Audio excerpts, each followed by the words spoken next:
combined. Yet few know its name. Some years ago, my mom was diagnosed with breast cancer, and after surgery, she developed lymphedema, LE, a cruel and chronic disease affecting 10 million Americans that occurs when the lymphatic system is compromised, leaving one with a lifetime of severe swelling and pain. What we found out later is its severity might have been lessened or possibly even prevented if only we were better informed. That's why I'm urging anyone facing cancer treatment to get educated. Talk to your doctor. Make it part of your cancer conversation. And if you have LE, share your story. With patients and doctors working together, we can learn and live. Learn more at lymphaticnetwork.org. Somewhere around 400 feet off the ground, RPG came through the belly of the aircraft. When I first got out, I felt like my whole life had been smushed down to just medical appointments. I was going to occupational therapy, physical therapy, speech therapy. We don't talk about the female combat wounded. These are our daughters and our sisters and our mothers. I'm not sure I would still be here if I didn't find the Friends and Wounded Warrior Project that I did. Because there was a long period after the injury where I really didn't understand why I was still here. I felt like I had lost everything. Wounded Warrior Project came into my life and taught me how to stand back up and get back in the fight. The truth is, I think we all have this strength inside of us, but until you're tested, you just don't know it's there. See how Wounded Warrior Project empowers women veterans like Beth by visiting woundedwarriorproject.org/empowerwomenvets. We are Sports 56, WHBQ Memphis, and W253DF Memphis, Flynn Broadcasting Stations. It's time to get up and get your day started. Morant. Oh! A jawbreaker! It's Sports 56 Mornings with Greg Gaston and Eli Savoy on Sports 56 and 98.5 FM. The first hour of Sports 56 Mornings is brought to you by East Memphis Ace Hardware at the corner of White Station and Quince. Now, here are your hosts, Greg and Eli. They get up every morning from the long clocks, wanting to take the 8:15 into the city. It's Friday, the weekend right around the corner. We are excited about that. Hope you are as well. Week has really gone by quickly. Always seems to do so during this time of the year when sports really take center stage with everything going on around the country. And we are here to talk about it over the next 3 hours. Welcome into Sports 56 Mornings with Greg Gaston, Eli Savoy, and Zach Boyd in the Family Leisure Studios, as we always are. It's where family and fun come together. Family Leisure, their overstock sale continues at 2120 Whitten Road, just north of I-40. It's the Friday, November 3rd, 2023 edition. First hour of the program is brought to you by East Memphis Ace Hardware. On the program today, Tigers' final dress rehearsal last night on the hardwood as they took out Lemoyne Owen and now get ready for their opener Monday against another set of Tigers from Jackson State. We will talk Tigers hoops. We'll talk Grizzlies as well as they're back on the hardwood tonight, still looking for that inaugural win of the 2023-24 season, the last remaining winless team. And tonight they begin the in-season tournament as they take on the Portland Trailblazers in Oregon. First of two with the Trailblazers. That includes a game on Sunday. We'll give you the latest as far as the injury report is concerned. New week of the NFL kicked off last night. The Titans and the Steelers in Pittsburgh, and the Steelers end up knocking off the Titans. Late touchdown. They win at 20-16. We'll discuss that on the program.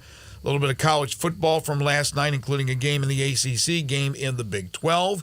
We'll take your calls and texts on the Sports 56 listener lines at 901-360-8255. John Varlas will be joining us at 7:25.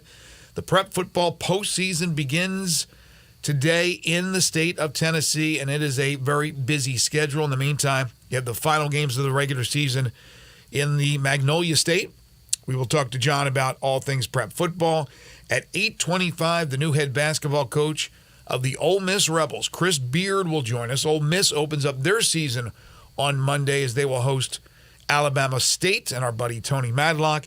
And then at 9:05, you know him, you love him, you can't live without him. Brandon Lang handicapper extraordinaire, will join us to talk about some of the big NFL and college football games this weekend. And then we'll play 10 in a row. And as I promised last week, because we were limited on time, the question, if you remember, that I posed last Friday will be the same question for today. So get ready for that, as we'll give you a chance to win a great prize package. That's your lineup for this Friday edition of Sports 56 Mornings. Speaking of mornings, good morning to you. Good morning. How you doing? I'm good. You? I am fair to Midland today. Fair to Midland, or somewhere in between. Zach, how you feeling today? We're ready for the weekend. Are you? Are you working for the weekend? No. Everybody's working for the weekend. You didn't sound enthused there. What, not working for the weekend? No, just for the weekend. Yeah, no, I'm just a little sleepy. A little sleepy, a little tired. Just a little sleepy. I understand. I was up pretty late. You're not. I would have thought you'd have been like, everybody should be excited today. It's the Yeah, no, it's the I start am. Of, It's just this is the morning. It's the morning Zach right now. it's like, the start of the in-season tournament. The morning Zach is the only Zach we know. Yeah. The start of the in-season tournament should have everybody. Oh well, Yeah. I thought it started last night. I thought it started last night. Now, tonight, it's Fridays. It's Tuesdays and Fridays. Tuesdays and Fridays, I was a guest on Grind City Media with Jarvis and Michael Wallace, and they asked this question to me about the in-season tournament. And I had to be as honest as I could be. I said, it doesn't really do anything for me. Here's why it doesn't do anything for me. They get a trophy. If you were playing for, let's say, a spot in the postseason, let's say all 30 teams were competing in an in-season tournament and the winner automatically is in the playoffs. Now, that's something to play for. This is something that I think will build over the years because they will tweak it and they'll do some different things. Who knows what will end up happening? They'll never give you a playoff spot, but that would be the coolest thing. That's when you know there's not going to be any load management. Teams are going to really play. Like, I don't see the extra effort or a guy who's marginally hurt and it's the playoffs, I'm playing. I don't see the in-season tournament as, I'm definitely going to play. I don't see it. It's something the NBA's created for more excitement for some of those, again, early season games that don't mean an awful lot. They're trying to put more importance on it. But again, I don't know how much importance there is. But it's within the context of the whole regular season with the exception of the championship game. So it is what it is. They got the different courts. Each team has the different court for the in-season tournament, including the Grizzlies. So it is what it is. Yeah, I want to watch it play out and see what happens. Yeah, I just don't. I'm not judging it before it happens. I'll see what happens and see if I don't think it's going to be a big deal, but it's fine. It's cool. Yeah, I mean, it is what it is. I don't feel any differently about tonight's Grizzlies-Portland game, that it's must-view television because of that. By the way, it is 38 degrees right now under clear skies. We're looking at a high today of near 70. So 69 is what they're saying. That's the projection. Sunshine, so it should be a delightful day. Tonight, mostly clear with a low only dip in the 46, which is a lot warmer than what it's been, like the last few days. And then tomorrow, intervals of clouds and sunshine, a high of 71 for the Tigers and USF tomorrow at 2 o'clock over at Simmons Bank Liberty Stadium. That is absolutely perfect football weather. So, again, no excuses. If you want to get out and see a football game, you have the opportunity. Weather should not be a deterrent at 71 degrees and sunshine. All right, so again, in season tonight for the Grizzlies, 0-5, first to 2 with Portland. Santi Aldama, if you're reading the tea leaves and the injury reports, he's getting closer, but he's doubtful. So more than likely, when you see the doubtful, you're not playing. More than likely, Santi won't go. Maybe this means he'll be ready to go on Sunday. Bismack Biyombo is part of the team. Do you expect Bismack to be on the court tonight? Yes. As a reserve? Oh, yeah. Yeah, they're not going to throw him into the starting lineup. But you would hope, though, with sooner than later, Biyombo's a starter, right? I don't expect him to start. Don't you want to test him out to see what kind of difference he can make? And then after 20 games, you look at the situation and go, yeah, Biyombo might be the guy that we really need to hang in there the rest of the year, or he's not the guy. And then we make a judgment on what to do from that point on. If you're just playing him minimal off the bench, what are you getting out of that? They need a backup center. They need a center. They need a guy. Right now, Tillman is serviceable, but Jackson is doing too many center-ish things. He needs to be playing power forward, and with Biombo, you're getting just a more physical, veteran presence. Not as good as Tillman offensively, but you don't need that. I don't know. I think you're right. I think he's coming off the bench early, but I would love to see the guy be integrated into the starting lineup to see what he can do with the starters out there, not the reserves.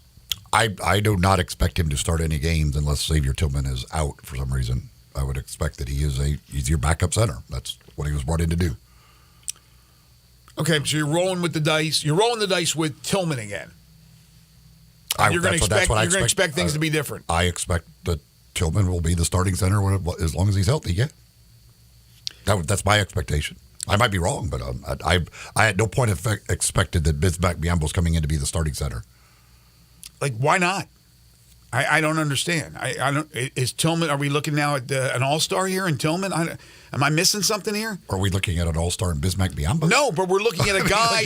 We're looking at a guy. He wasn't on a roster for a reason. No, we're looking at a guy that's not going to go out there to the three-point line. I don't care about the 5 wide and all that stuff. He's a guy who is going to be able to help Jackson out more than Tillman, in my opinion, because of what he does. I'm looking at being able to help Jackson more.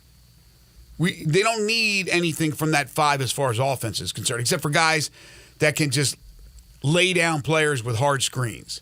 And he's better than Tillman. He's been around the league a long time. He's a veteran that knows what he's doing. I would think that you would want to use the guy in there with your starters to give you the maximum, to get the maximum out of him. Again, if not, you're signing just a dude.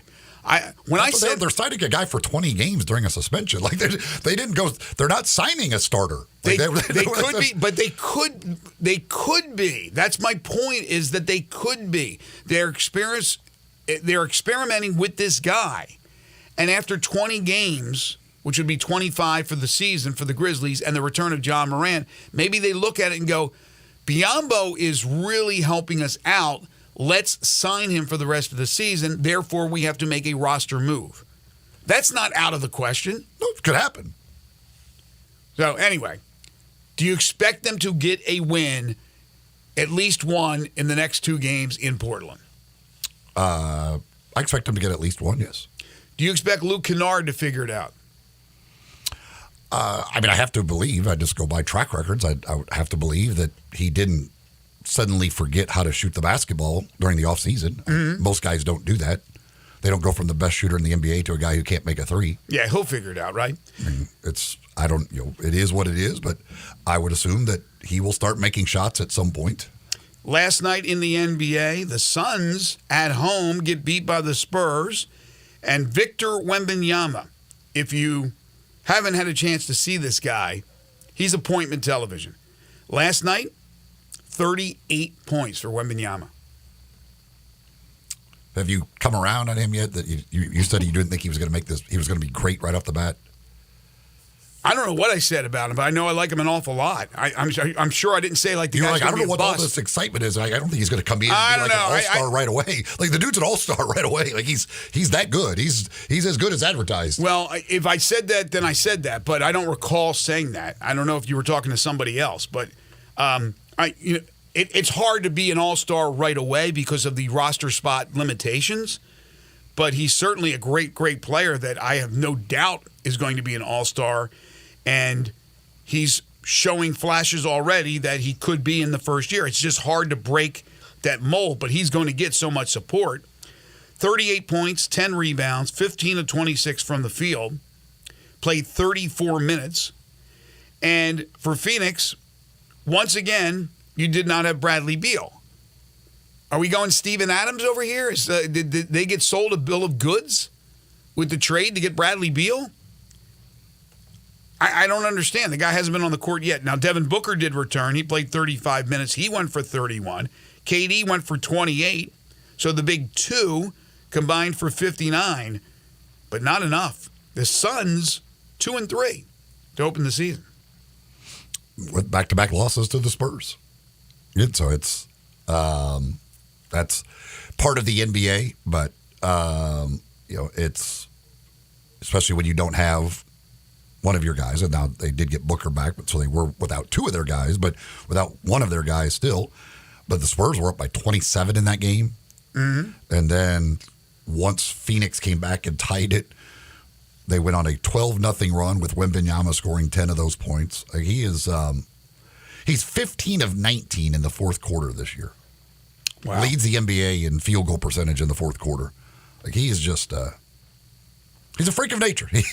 And they're like, you watch him stand next to Kevin Durant. Kevin Durant's a really tall dude. Like, you watch Wembanyama stand next to Kevin Durant, and he makes Kevin Durant look like a 6'4" guard. Like, he's freakishly tall and long, and it's like, I don't know, like, the dude is just, it's bizarre to watch him, and you forget how tall he is because of the way he plays, and then you see him stand next to Kevin Durant, and you're like, oh, no, that's right. Yeah, he's 7'5".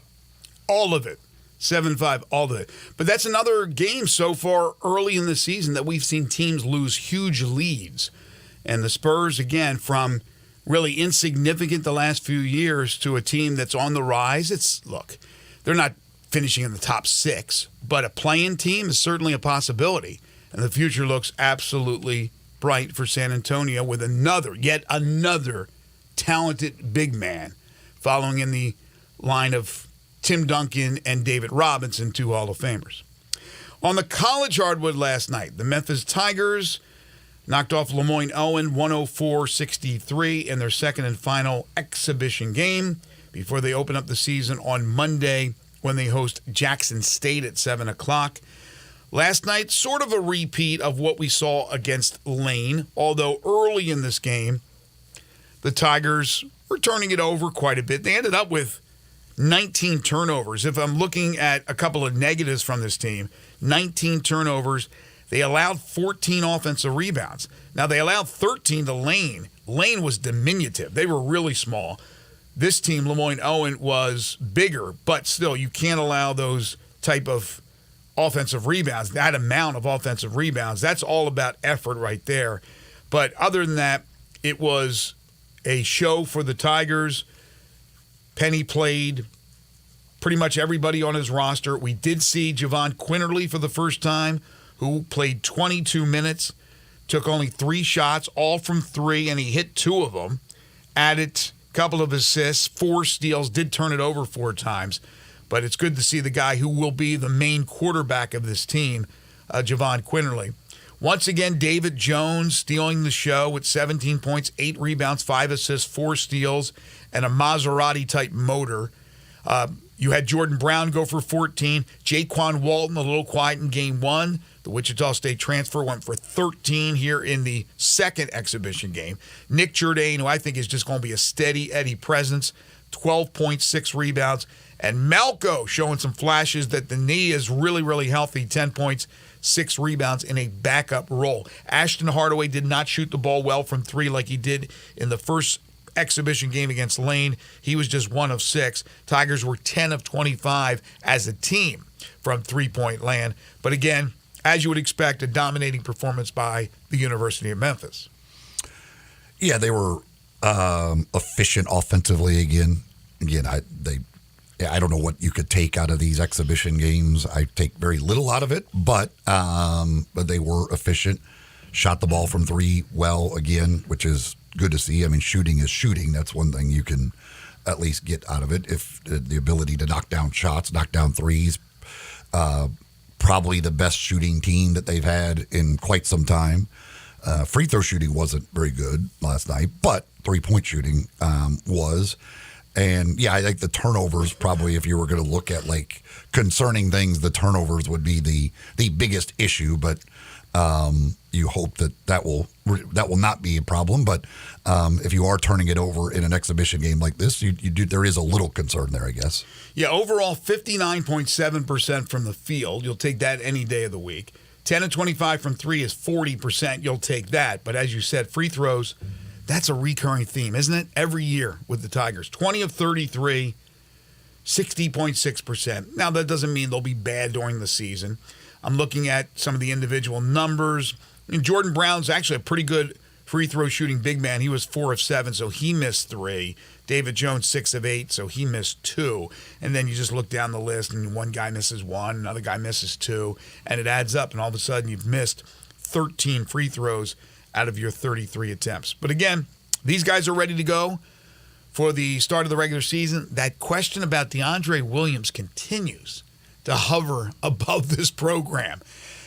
DeAndre, we know how good a player he is. Do you wonder at all if, and again, it just seems impossible here on November 3rd that this guy could still join the team. But Penny continues to say it's a possibility. I don't know when the NCAA will make their ruling. Those guys are slower than snails. But do you worry at all of a sudden he pops in there, it kind of screws up the chemistry? Or do you look at it as, wow, if you got DeAndre Williams to add already that incredibly talented team, sky's the limit? I do not worry about chemistry issues at all. That's not. If you could get DeAndre Williams, you get him. Yeah, it's great. I mean, it just adds another player who you know is really good at this level, and who's knows the coaching staff, everything else, knows what's expected, all that. Another guy who's been around. You get an old man leader. So I would not have a problem if I was anybody I would not worry if suddenly DeAndre Williams was added to the team. Is he older than you? He's close. I do know that right now is Medicare open enrollment, so I hope he's getting all that taken care of. Easy. Sad news from the world of basketball. Walter Davis, the Greyhound, passed Those away. Medicare commercials, by the way, are just awful. I'm so tired of Medicare commercials. Just on a side note, the one with the weird old lady drives me absolutely up a wall. That's a side note. Remind me of that one, the weird old lady. I think I'd probably turn it off when it comes on, those commercials. She's like this goofy lady who I know. I already had Medicare. I don't know. I can't remember. I don't even know what she says. The curly gray hair with the glasses, it's like, right? Yeah, she's like trying to be fun. Yeah. It's like supposed to be a funny thing or something. I don't know. But it's just like every other commercial on television right now is about Medicare open enrollment. Need that darn period to end. Or some sort of pharmaceutical. But Walter Davis passed away. I don't know if you remember the Greyhound. Do you remember the Greyhound, Walter Davis? He was a hell of a player at North Carolina. I do not. He went on to the NBA. He's the all-time leading scorer of the Phoenix Suns. Walter Davis passes away at the age of 69. NFL last night, the Steelers beat the Titans. We talked about this matchup yesterday, how important it was for both teams if the Titans were to get back into it in the AFC South. Right now, Jacksonville's in control, but Titans who won last week, that would be big if they can get a win. They would go to 500. Unfortunately, it doesn't happen. And, of course, Pittsburgh playing in the competitive AFC North needed a win to keep up with the Joneses. They get it done. Kenny Pickett back after missing last week when they had Mitchell Trubisky in the game, and they lost. Well, Kenny Pickett, 3-yard touchdown pass to Deontay Johnson. Yes, a Deontay Johnson sighting. That with 4:02 left to help give the Steelers the win. Will Levis, not as good as that first game, 22 of 39, 262, no touchdowns, an interception. He had a couple of nice drives, but he also had a couple of bad passes there, as you would expect from a rookie who comes back down to earth. And then, of course, the very scary situation with Treylon Burks being carted off the field. Yeah, that's always scary to see that. And, those are two offensively challenged teams. To say the least. Levis wasn't great, wasn't He wasn't bad by terrible. any means. No, To me, if I'm them, I would continue to start him because I don't see a purpose for putting Ryan Tannehill back in the lineup. You're not going anywhere, so you might as well continue to play him. Right, right. And I have to believe he is the quarterback of the future. I don't think it's Malik Willis, and it certainly isn't Ryan Tannehill. So you might as well continue to let Will Levis start, play, work it out, and go from there. They don't, if certainly with Burks going out, I mean, DeAndre Hopkins bringing him in as a weapon, but they need as many weapons as they can get, and that certainly is not good to see with the Treylon Burks situation. Hopefully he'll be okay.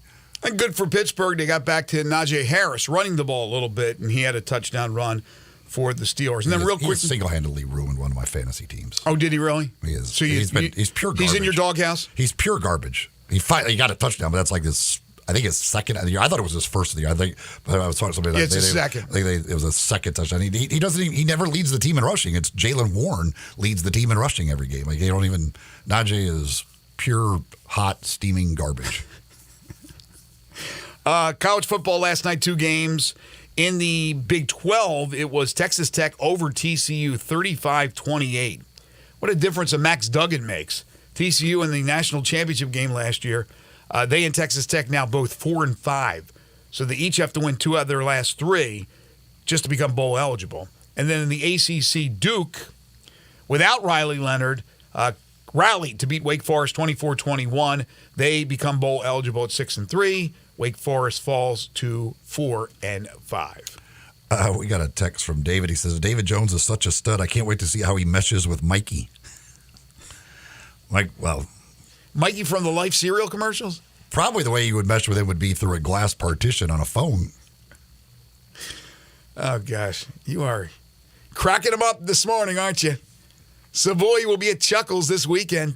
2 shows on Saturday. I don't. That's, no, it was good. That's it was probably good. the only way David Jones is going to mesh with Mikey. I don't know. I don't see him. I don't see him playing on the same basketball court together anytime soon. I'll give it to you. I mean, there's a better chance I don't know how good a chance, but a better chance he'll mesh with DeAndre Williams, not Mikey Williams. That is true. This time of our program is brought to you each and every day by the folks at East Memphis Ace Hardware.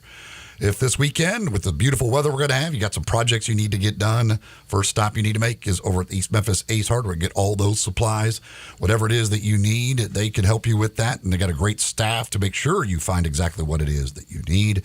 They're a platinum dealer for the Big Green Egg, which means they've got all of the Big Green Eggs, all the Big Green accessories as well.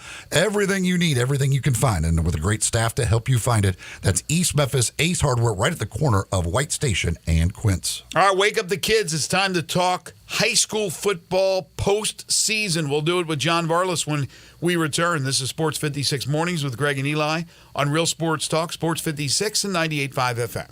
We are Real Sports Talk.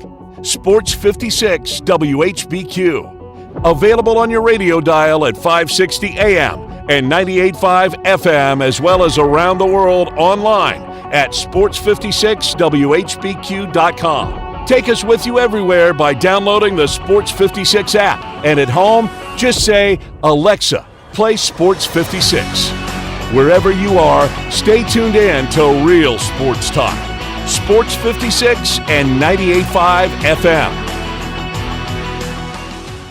When the weather gets better, I found a new place to really soak it in. It's the patio at the Commissary in Collierville. We all love the delicious Memphis-style barbecues. You can begin your barbecue fest with some great appetizers like the cheese plate or the tamales or the barbecue nachos. Oh, those smoked chicken wings, they're terrific too. Then dig into the ribs or the barbecue shoulder. Get it chopped or pulled on a sandwich. A big sandwich, or you can get it on a plate. You've got choice, and you've got choice in places. Don't forget the Germantown Commissary as well. Comes with beans and slaw, deviled eggs they're famous for. And Brad, you can even order by the pound, a 6-pack or an 8-pack or even a 12-pack. The Boss Man salad, the chicken plate, the barbecue shrimp. There's something for everybody, and those great desserts. The best icebox lemon pie anywhere. Or my favorite, the banana pudding. Check out the patio, TVs for sports, and music on the weekends. You love the Commissary. If you haven't experienced Genesis Diamonds yet, your moment has arrived. Next weekend, November 10th through 12th, Genesis is putting everything on sale. Save 20, 30, even 35%. Rings, earrings, bands, bracelets, engagement rings. World-class designers will be here too, showcasing fashion jewelry never seen here before. All on sale. Luxury pre-owned Rolex watches and all lab-grown diamonds are also included. Don't miss this spectacular store-wide sale. Next weekend, November 10th, 11th, and 12th at Genesis Diamonds, Poplar and Perkins Extended. See store for details. At Jason's Deli, when you're dining in or picking up curbside, you can expect wholesome food and no surprises, just delicious sandwiches, crisp salads, and quick quality meals made with the freshest ingredients and no artificial trans fats, MSG, high fructose corn syrup, or artificial colors and dyes. Around here, a lot of thought goes into what we put into our food and what we take out of it, because you're not just taking a bite, you're getting a taste of who we are. New items are constantly being created to expand our menu for all tastes and special diets with vegan and gluten-free options available. Convenience and on-time delivery you can count on. It's just a click away at jasonsdeli.com, so whether you need to feed 5 people or 5,000, the team at Jason's Deli, they have the credentials and the commitment to keep you satisfied. Freshness is nearby at Jason's Deli with locations at Ridgeway in the Park Place Center, Poplar and Highland, Germantown Road in Cordova, and on Goodman Road in Olive Branch. Jason's Deli. It's wholesome food and no surprises. Wow, I feel good. Shopping at Drive Max. Drive Max. Drive Max. You get value. Need a car that screams I feel good? DriveMax has it all. From cars to SUVs, find a tightly inspected used car that'll have you dancing all the way home. Call 901-664-2424 or visit DriveMaxApproval.com. DriveMax, I got approved. Hi, this is Troy Fiveash, owner of Fiveash Roof Services. If you need a new roof for your home or business, we hope to hear from you and will work hard to earn your business. We are experts and certified in residential and commercial roofing, siding, and gutter installation. I have been serving the Memphis area for over 20 years, and now with 2 of my sons working with me, we plan to be here for years to come. So if you need a roof, please give us a call. On a personal note, what a great time it is to be a Memphis sports fan. With the Grizzlies and the Redbirds and 901 FC, not to mention Tigers football and basketball, it's going to be a fun year. Thanks to Coach Silverfield and Coach Hardaway and their staffs for their dedication to the student and athletes, the University of Memphis, the City of Memphis, and us fans. Five Ash Roof Services, a proud partner of the Memphis Tigers and the official roofer of the Tigers home team. Five Ash Roofing, fair, honest, and ethical. 367-0050 or memphisroofer.com. 367-0050 or memphisroofer.com. Five Ash Roofing, it's what we do. We're here for you. A good friend of mine told me about this awesome place for lunch. Oh, yeah? What's the name?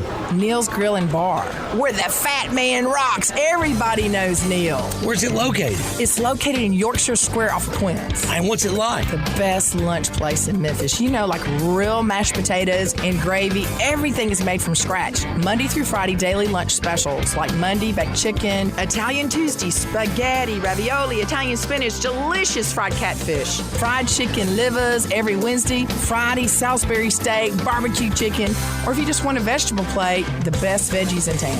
What about the lunch price? Meat and 2 veggies, $8.95. Meat and 3 veggies, $10.95. And veggie plate, $9.95. Big fat boy portions, man. Man, you're making me hungry. Come hear the best live local music at Neil's. Eddie Smith plays Sundays 5 to 9, Mondays karaoke, Tuesdays Debbie Jameson, Wednesdays Elmo and the Shades, Thursdays John Williams and the A440 Band at Neil's. Where the fat man rocks.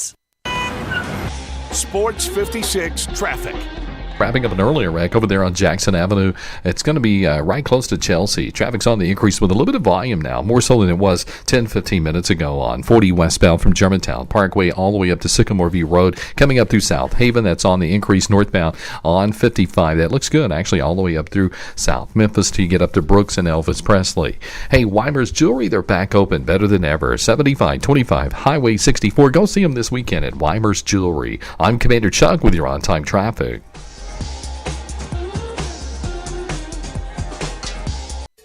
Now, back to Sports 56 Mornings on Sports 56 and 98.5 FM. This hour is brought to you by East Memphis Ace Hardware at the corner of White Station and Quince. Here once again, Greg Gaston and Eli Savoy.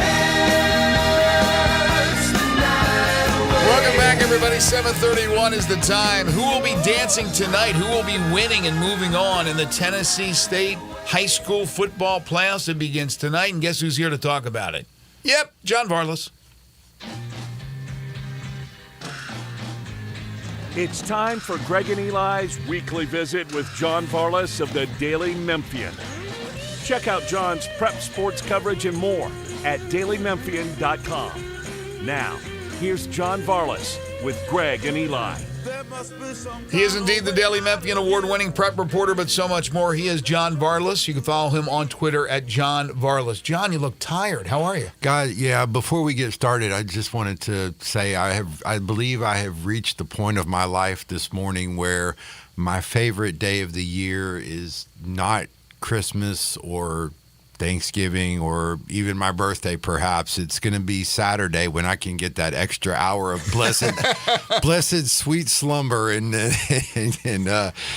Sunday. Sunday, yeah. Yeah, Sunday. It's going to be a great Sunday early morning hour because I am really pooped. Yeah, you looked. Our clocks fall back, right? The clocks will fall back. Isn't that the greatest day of the year, though, for you guys? It's nice. I don't know why we continue to do it. Of course, Eli hates it. Well, no. Why do we adjust clocks? No, What's the purpose of this whole thing? You're right about the adjusting of clocks, but when it comes to the spring forward, fall back, I'm with John. I'd rather have the fall back than the spring forward. Right? Yeah. We're gaining the hour instead of losing the hour. Yeah, you just feel like you lost part of your life when it springs forward. Add up the hours, man. So last couple of weeks you've been on the road. Good to have you back in studio. Thank you. Great to be here. So again, Tennessee playoffs begin on the gridiron. Mississippi still final week of the regular season. So let's dive right into what we can expect to see tonight. It's going to be busy. We're not going to get to every game. And if there is a particular game you want John to talk about, hit us up on the Sports 56 listener lines by texting in at 901-360-8255. So if you want to just kind of rattle through as many as you can, let's start with the 6A, and where the big boys are playing, of course.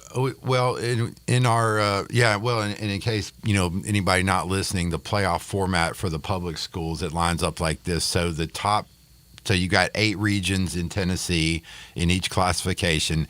The first seed in Region 8, which is primarily the Memphis teams, will take on the 4th seed in Region 7, and it just corresponds. So 2 plays 3, 3 plays 2, and 4 plays 1. And the 2 higher seeds are the home team. So that's just kind of the general outline of how it works. But 6A is going to be a lot of fun. I think there's the hope and perhaps even the expectation among a lot of people here in Shelby County that all of our local 6A teams will sweep against Region 7.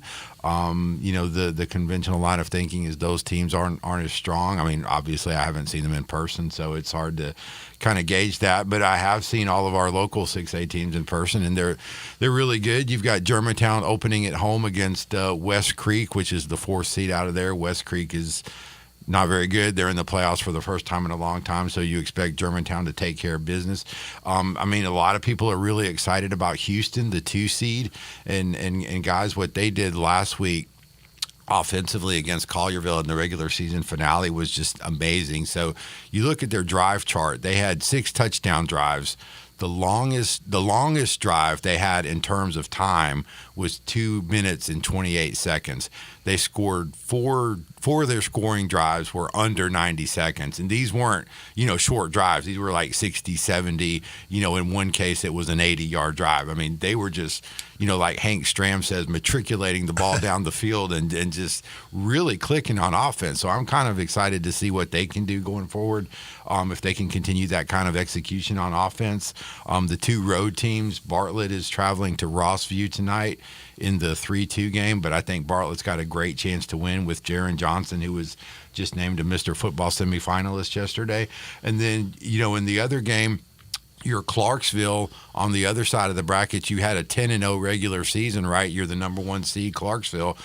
And your reward is you get to play a Collierville team with an SEC quarterback in Aiden Glover, an ACC lineman in Robert Borden, who's going to Duke, a Power 5 wide receiver in Joakim Dotson, one of the best wide receivers in the state of Tennessee and maybe even in the South in the junior class. So that's your reward if you're Clarksville. You got those guys rolling into town for a 4-1 game. So really, it's really going to be tough, competitive games. But like I said, the thought is that Region 8 can possibly get all 4 victories and advance, and then projecting ahead a little bit, you'd have some really good, interesting all local games in the second round, but we'll see how it goes.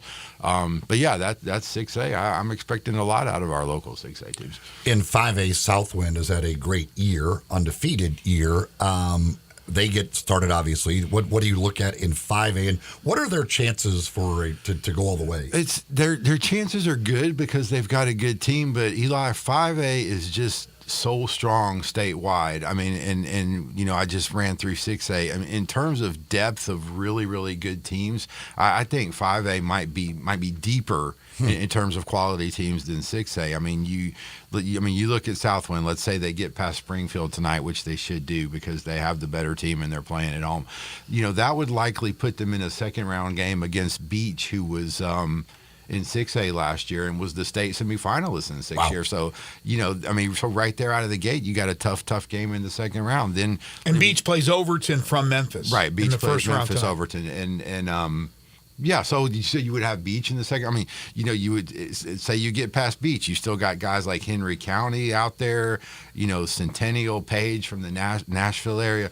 Lots of really, really good teams in 5A. And then even if you navigate through that whole minefield and make it to Chattanooga somehow, Knoxville has, a couple of really, really strong, good teams in 5A. Knoxville West, in particular, which was number one in the state for pretty much all year long. So it's just really tough in 5A. But, having said all that, Southwind has Kelvin Perkins. For my money, he's been the best quarterback in Shelby County this year. He's a Mr. Football semifinalist.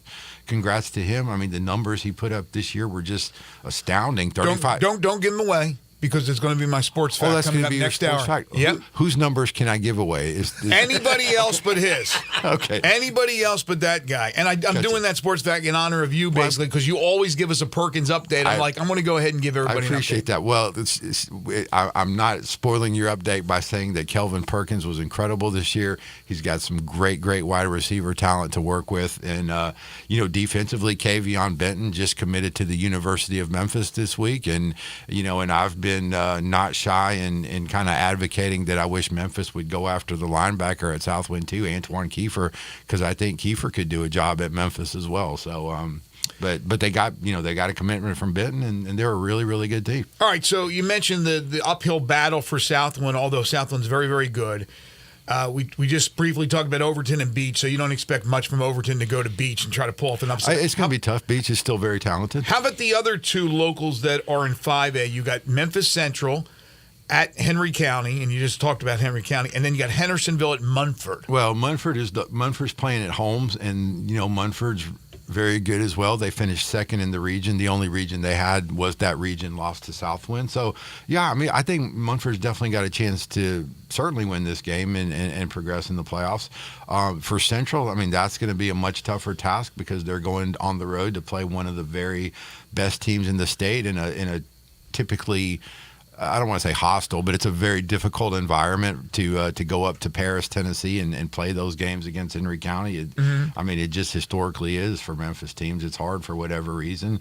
But Central's got some talent. The Patton brothers had a great game last week against Munford in the regular season finale. Jeremiah Patton, Robbie Patton, but honestly, they might need General George Patton to pull this out as well. Well, they have a major, don't they? They just don't have a general. I think, by the way, it's all the sights and sounds and the sightseeing you do when you're in Paris. It really limits the visit to the Eiffel Tower takes so much time. It's really hard. I just always remember. It seemed like years and years ago. Well, not too long ago, but Ridgeway had really, really good teams in that classification, and they would maybe get to a quarterfinal or a semifinal game and have to travel up to Henry County, and let's just say strange things tend to happen. But I don't think they need. I don't think it's going to be very strange tonight. It should be pretty straightforward. All right, tell us about the Class 4A playoffs. I know Kirby's on the road, Millington's at home, Melrose is at home. What about the prospects there? Well, for Millington, their key for Millington is going to have to be to shake off that disappointing performance they had last week in Orange Mound. That game was essentially the region championship game last week, with the winner getting the 1 seed and the loser getting the 2 seed. And Millington, which had played really, really well all year long. They went in there to Melrose, and Melrose kind of put it on them. It was 45-10. Melrose played really well. Finally, I think showing some of the potential and some of the promise that I think some of their fans have been waiting to see all year. You know, Ryan Brown ran the ball really well, had a tremendous game, and I mean, there's just so much talent over there at Melrose, and they've had some blips. They've had a hard schedule. I mean, they've played Munford, they've played Southwind, they played MUS. You know, so. The hope is that they will be better prepared going into the first round of the playoffs than they were last year, because last year they were in this exact same position. They were the 1 seed playing in Orange Mound, and Obion County came in and beat them. So, you know, if you're Melrose, you certainly don't want to see a repeat of that again. In 3A, Mario texted and asked about Sheffield and their chances against Ripley. You also got Hamilton. The Hamilton story is pretty amazing with that turnaround they've had and back in the playoffs again. They're at Covington, right? You've got Bolton. What about 3A? 3A is going to be a competitive region here to see who gets out of here locally. You know, Covington has played so good this year, especially here down the stretch. You know, they started 1-2, but they've won their last 7 games in a row. And Skyland Smith, the Mr. Football semifinalist, has had a tremendous year, and he was rightly recognized for his play the other day. So they're going to rely on, you know, what they do running the football, and I think, you know, as inspirational and as positive as that Hamilton story has been, I think it's going to be a tough task for Hamilton tonight in Covington. You know, Sheffield, again, you know, like I said with Melrose, Sheffield was in this exact same position last year. They were the 1 seed playing at home. Ripley was the 4 seed. Sheffield had a lead in the game, and Ripley came back and won the game 26-21 and upset the top seed. So if you're Sheffield, you know Coach Kuykendall's got those guys, you know, motivated, focused, and remembering not to do the same things they did to let that game get away last year, obviously. And with Rodarius Jackson, man, you know, his numbers are just amazing, and it was really, really cool to see him be recognized as a Mr. Football semifinalist. You talk about a kid with 13 receiving touchdowns, averaging well over 20 yards per catch, 12 rushing touchdowns, averaging 12 yards per carry. I mean, he's even thrown 7 touchdown passes. He's intercepted 8 passes and taken 3 of those back for touchdowns. So, I mean, you're just talking about a Swiss Army knife, but a really, really good one that just impacts the game. Where's he going to college? All over the field. He's a junior, but we have a story posted on the Daily Memphian website. I went out and talked to him. He's recently picked up offers from Oregon. Colorado has come in. Coach Prime has come in with an offer for Rodarius Jackson. Wow. Ole Miss has offered. Mississippi State has offered. Has Memphis offered? Vanderbilt has offered. Memphis, to my knowledge, has not offered. Even Coastal Carolina has snuck in there with an offer. But this kid is what position at the college level? He projects as a wide receiver. Okay. They really like the way he can. He's big. He's 6'3", about 190 pounds. They really like the way he can get up and high point the ball. They really like his yards after the catch ability. He sounds like Hunter, doesn't he, from Colorado? He can do it all. And he mentioned, Coach Kuykendall said he studies film constantly of wide receivers, and I said, "Who do you study?" He mentioned Travis Hunter, Justin Jefferson, Odell Beckham. You know, he's really a student of the wide receiver position, and he's always striving to get better. And it's really cool to see the success he's having. Again, check that out. It's posted already on the Daily Memphian. Posted 2 days ago. Yep. Perfect. Also in 3A, East has to go up to Dyersburg. That should be rough. And then Bolton's hosting Westview. So that's your 3A playoffs. We'll take a look at the smaller regions. We'll take a look at the private schools when we return. Part 2 of John Varlas's Friday segment with us here on Sports 56 Mornings with Greg and Eli on Real Sports Talk, Sports 56 and 98.5 FM. Add a little fun to your lunch break. Join Johnny Radio for Sports 56 Happy Hour from 11 to 1 every weekday on Sports 56 and 98.5 FM.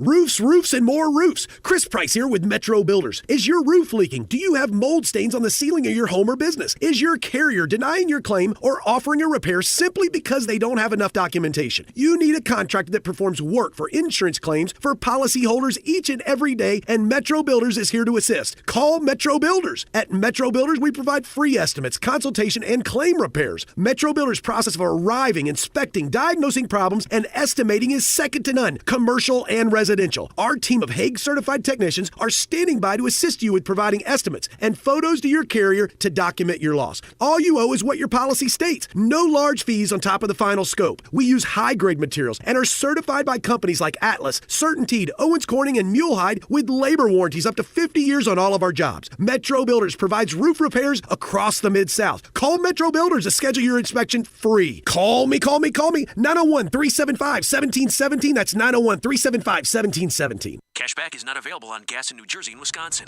Billy, your gas light's on. We need to stop and fill up. No way, Jen. Gas around here is too expensive. We can make it a little further. Billy, listen to your big sister. You don't need to drive all over searching for the lowest gas prices. Do what I do and use Upside. Upside? Do you live under a rock, Billy? Upside is the hottest cashback app out there. It's free to download, and you get real cash back for every gallon of gas you buy. I use it all the time, and I've already made around $200. You can make that kind of cash back just for buying the gas you have to buy anyway? Yes, I'm looking at the Upside app now, and there's a gas station at the next exit offering 25 cents per gallon cash back. Okay, I'm stopping to download Upside and fill up my tank. Download the free Upside app now to earn cash back every time you buy gas. Use promo code FRIEND to get an extra 25 cents per gallon on your first tank. You can cash out anytime right to your bank, to PayPal, or a gift card for Amazon and other brands. Just download the free Upside app and use promo code FRIEND for a 25 cents per gallon bonus on your first tank. That's code FRIEND for a 25 cents per gallon bonus.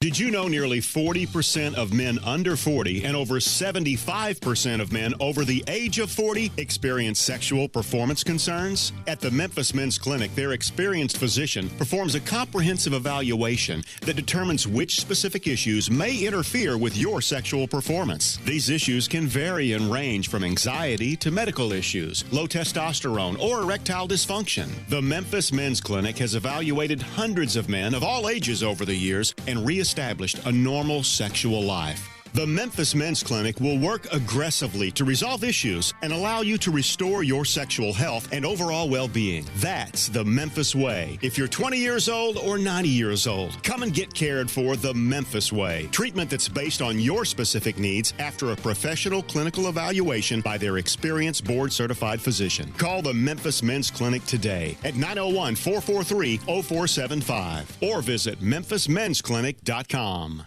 At the Home Depot, we have all kinds of trees, but the one thing they have in common is they were all made for joy. Trees that easily click together and light up automatically. Trees that connect to your phone. Or even keep their shape with memory wire. When you buy your artificial tree at the Home Depot, not only will you get more joy out of it, you'll be able to put more under it. Find the perfect tree for your style and space, starting at $49.98 at the Home Depot. How doers get more done. Uncorn flavor, Corky's barbecue. Hi, Jimmy Stovall here with Corky's Barbecue. A great way to beat the heat this summer is to stop into Corky's for happy hour and let us pour you an ice-cold draft beer. Corky's has the best happy hour deals around with our selection of local craft beers on draft for only $2. And check out our appetizer specials, including dollar wings and half order of barbecue nachos. Stop into any Memphis area location Monday through Friday from 2 p.m. to 6 p.m. And if you're in East Memphis, check out our newly renovated location and enjoy our new patio.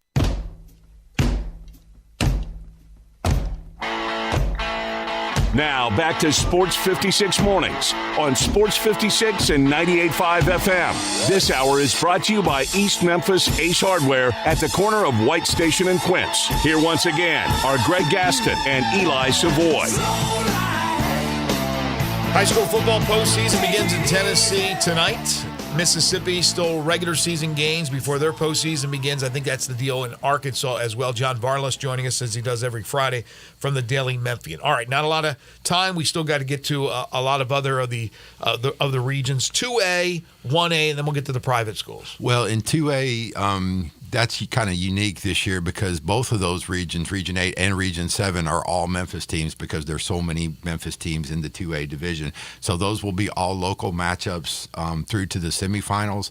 I think the top two teams are the Region 8 champ Fairleigh and Mitchell. I think they're on a collision course to probably play next week if they can. Well, Fairleigh's got a bye because Kip was eliminated. Was banned from the postseason, I think, for some TSSAA issues.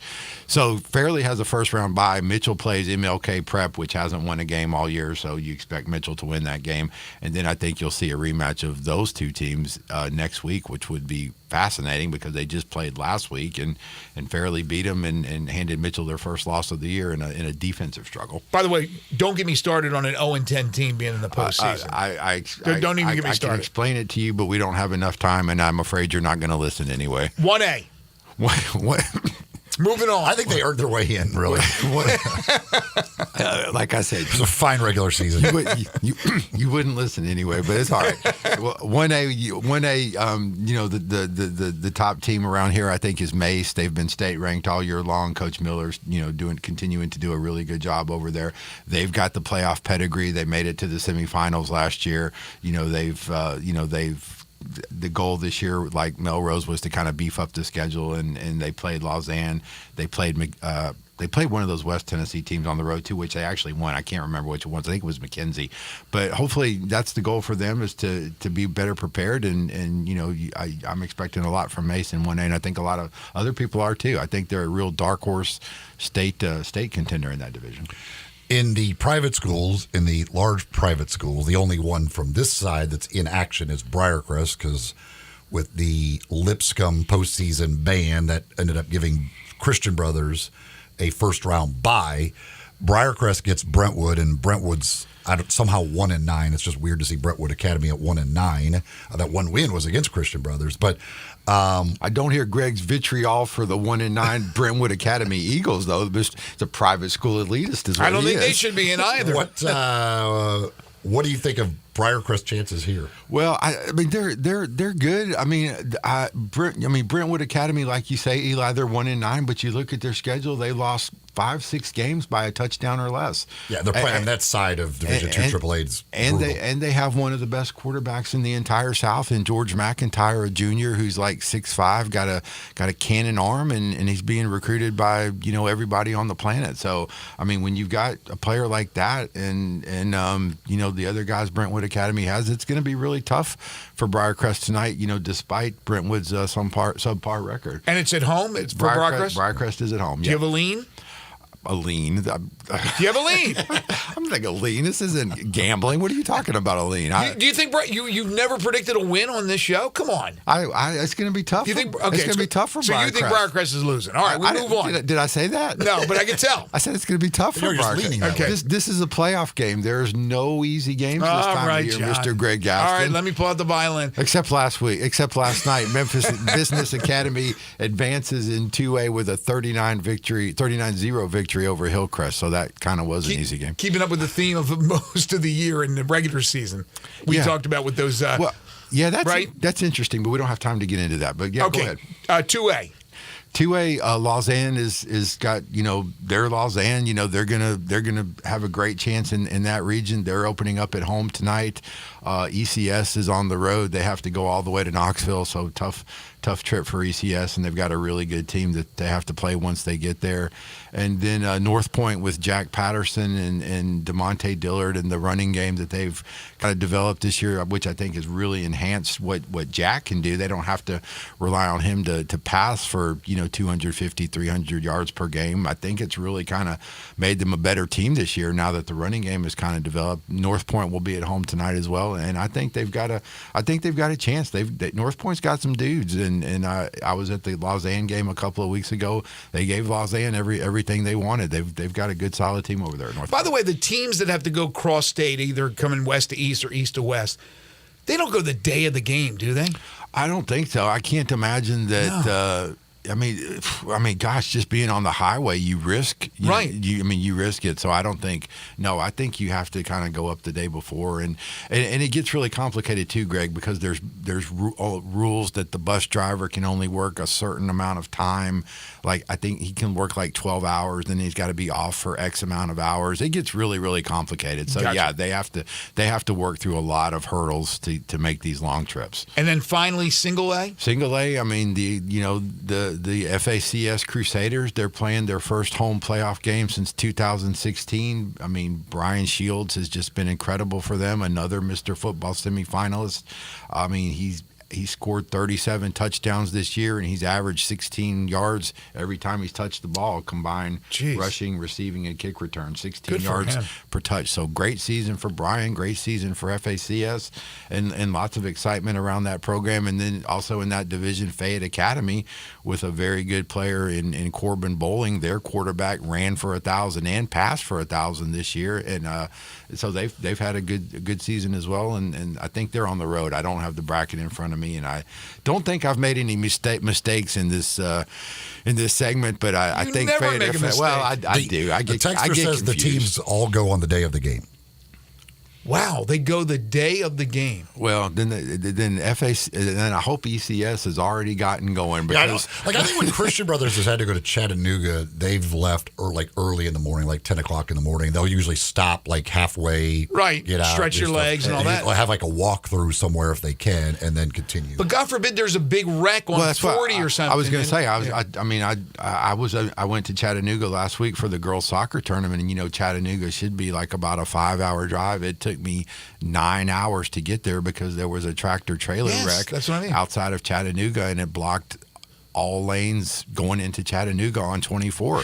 So you got a playoff game. You got to get there. You have to be there. It's not optional. Where's the team? They haven't shown up. You must be there. But yeah, I would also, especially these small, but even any of the public schools, they're certainly not going to spend the money on a hotel room. I didn't think so, but then again, I was thinking, well, maybe a private school does. The ain't picking up that tab. No, I thought maybe the private school does because they have more money. I don't know. That was just my thought, but I was thinking like 7-hour, 6.5-hour drives. That's brutal. I hope ECS is already on the road because you know how 40 is. Exactly. How many players, final 30 seconds, how many players are Mr. Football nominees? So we had 7. The semifinalists were announced. We had 7 from the area. 6A, the Bartlett running back, Jaron Johnson. Cordero Walker, Germantown's quarterback, was also a semifinalist. In 5A, it was Kelvin Perkins, who you will be talking about momentarily. In 3A, it was Rodarius Jackson from Sheffield and Skyland Smith from Covington. In 2A, Division 2A, it was Brian Shields from FACS. And in Division 2 AAA, it was Hunter Schoaf, MUS's inspirational linebacker, who's just had a tremendous year for the Owls, and they have a first-round bye this week and home field advantage throughout the playoffs, and a lot of that is because of Hunter and the outstanding season he's had on defense.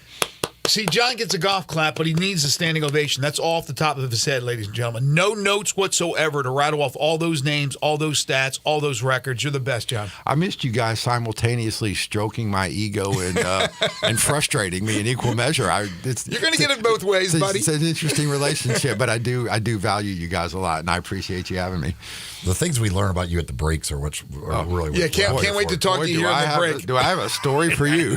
He is John Barlas from the Daily Memphian. Read all his terrific stories. Follow his prep football and all his prep coverage at the Daily Memphian. Follow him on Twitter as well at John Barlas. And, of course, he'll be right in the thick of things tonight. John, we'll talk to you next Friday. Thank you, guys. Appreciate it. We'll take a time out. Come back with Hour 2. This is Sports 56 Mornings with Greg and Eli on Real Sports Talk. Sports 56 and 98.5 FM.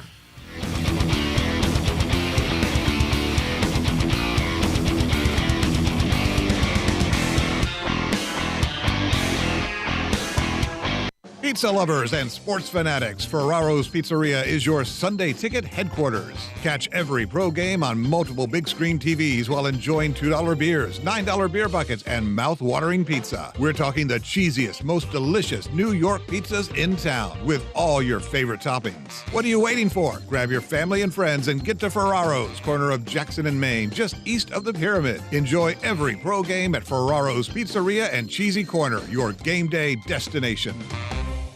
Jenkins Floors and More in Hernando is growing. This family business started up 5 years ago with just one pallet, and now they have hundreds. Tim, the owner, gets calls from people everywhere and can sometimes save them up to 50% on wood flooring, carpet, tile, and vinyl.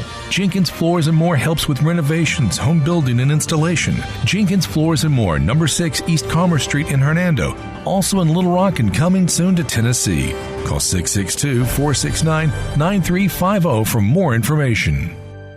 Get the home field advantage every time with Fairfield by Marriott, the official hotel of the NCAA. Whether you're a student athlete working towards your championship dreams or your team's biggest fan, Fairfield by Marriott has everything you need to get ready for game day, from comfortable guest rooms to a complimentary hot breakfast. Visit fairfield.marriott.com to book your next game day stay. Fairfield by Marriott, part of the Marriott Bonvoy portfolio of hotels, an official hotel of the NCAA. If you haven't experienced Genesis Diamonds yet, your moment has arrived. Next weekend, November 10th through 12th, Genesis is putting everything on sale. Save 20, 30, even 35%. Rings, earrings, bands, bracelets, engagement rings. World-class designers will be here too, showcasing fashion jewelry never seen here before. All on sale. Luxury pre-owned Rolex watches and all lab-grown diamonds are also included. Don't miss this spectacular store-wide sale. Next weekend, November 10th, 11th, and 12th at Genesis Diamonds, Poplar and Perkins Extended. See store for details.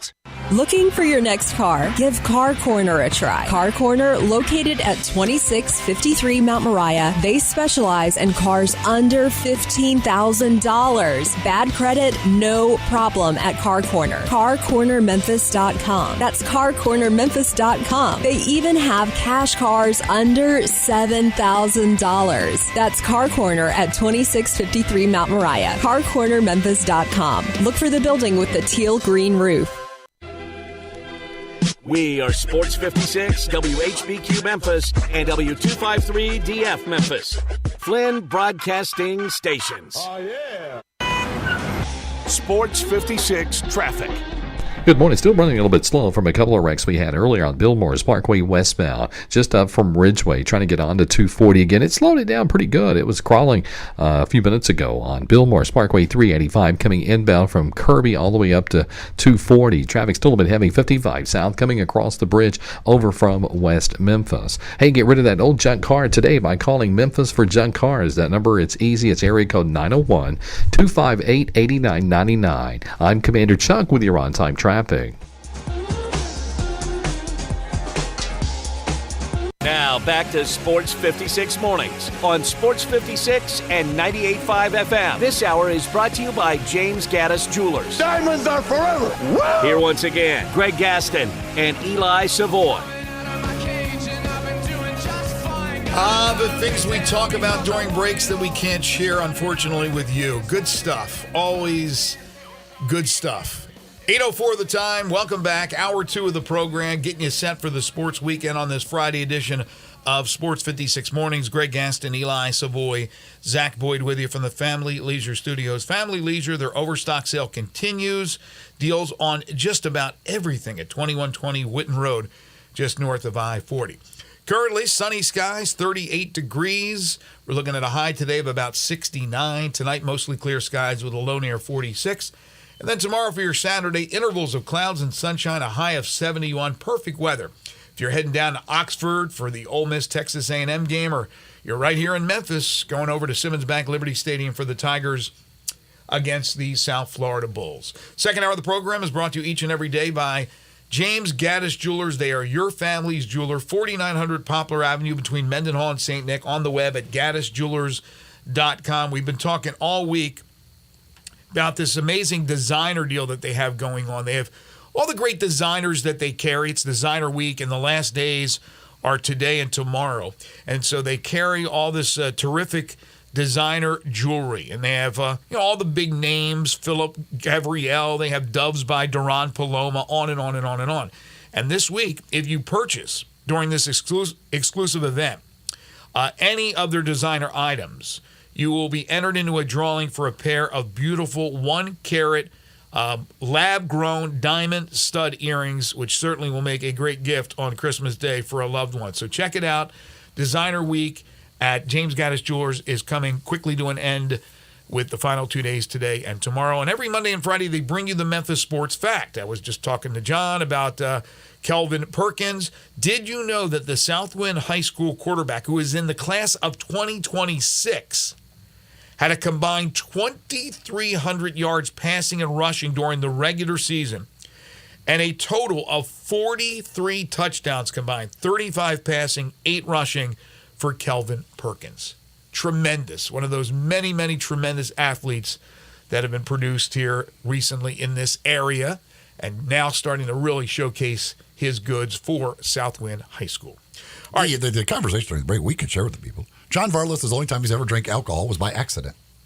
Yeah, which is a weird thing. When he said he had never drank in his life, I said, "You never had a single drink?" And he said, "Not on purpose." And I was like, "That is it was a weird thing." So I did get the story of the one time he accidentally drank alcohol, and it makes sense how it was accidental. I don't think I've ever accidentally drank any alcohol. I think it's always been on purpose. Yeah, it wasn't accidental for me. Do you remember the first time you tried alcohol? It had to be one of your brothers giving it to you, I'm sure. I don't like the exact first time. No, You don't remember that, and you don't remember kind of a roundabout age.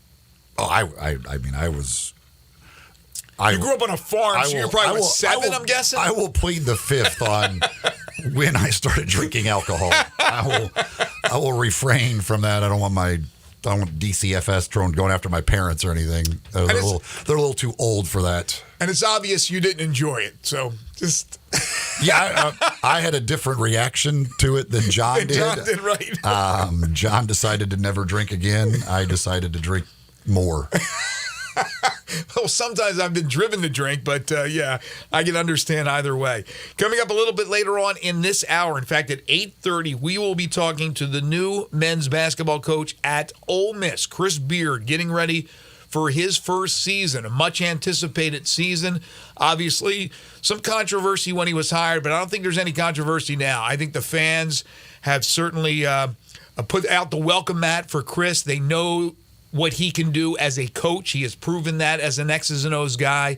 He's getting recruits. He got guys in the portal. They will be competitive this year. I don't know how competitive in this first year, but I think competitive enough where they'll give some teams fits. Memphis will play Ole Miss. It will be a battle, certainly. But Chris Beard will join us at 8:30. At 9:05, Brandon Lang from BrandonLang.com. And, of course, one of the most entertaining handicappers you'll ever find. And then we'll play 10 in a row before we get out of here and call it a week. But we've been talking in the first hour about the Grizzlies tonight in action against the Portland Trailblazers. 1-2 against Portland. They'll play them again Sunday. And tonight is the start of the in-season tournament. Santi Aldama has been, I guess, upgraded to doubtful, but more than likely won't be going tonight. No D Rose again. Same cast of characters as usual out, including Ja, obviously Steven Adams, Brandon Clark. They went on this trip.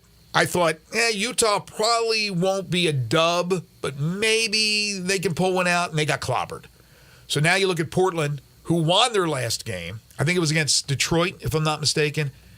I look at the Portland team, man-to-man, you look down this roster, and this is not a good basketball team. Portland should be one of the worst teams in the NBA, just from what they did in the offseason, getting rid of who they got rid of. And Anthony Simons, who I love, is on the shelf. He's hurt to top it off. Yet, you just don't know with this Grizzlies team right now. They're playing so poorly. Defensively, they are playing poorly. The perimeter defense is bad. But offensively, they're just not clicking. They're not shooting the three ball consistently enough. They're not getting to the hole whatsoever. Again, you have the debut, more than likely, of Bismack Biyombo. He was signed. I assume that he came to Memphis in playing shape, or Portland in this case, and we'll see action coming off the bench more than likely. I just don't know how much of a difference he can make.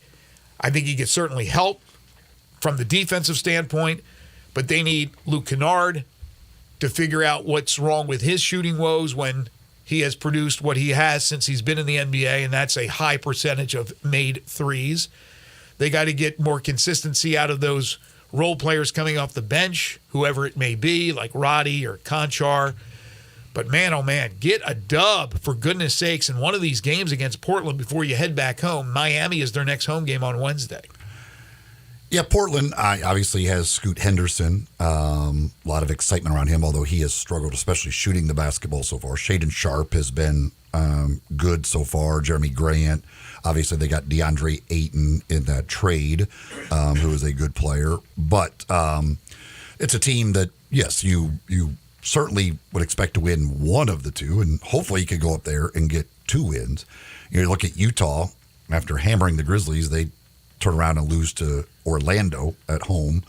But it just at this point, you certainly need to get just that first win to get that behind you. But hopefully you could pick up a couple of wins and it'd be nice to just play well on both ends of the court for a game. The best performance by far was the Denver game. Just so happened that they were playing Denver that night, and that doesn't seem to go well for most teams.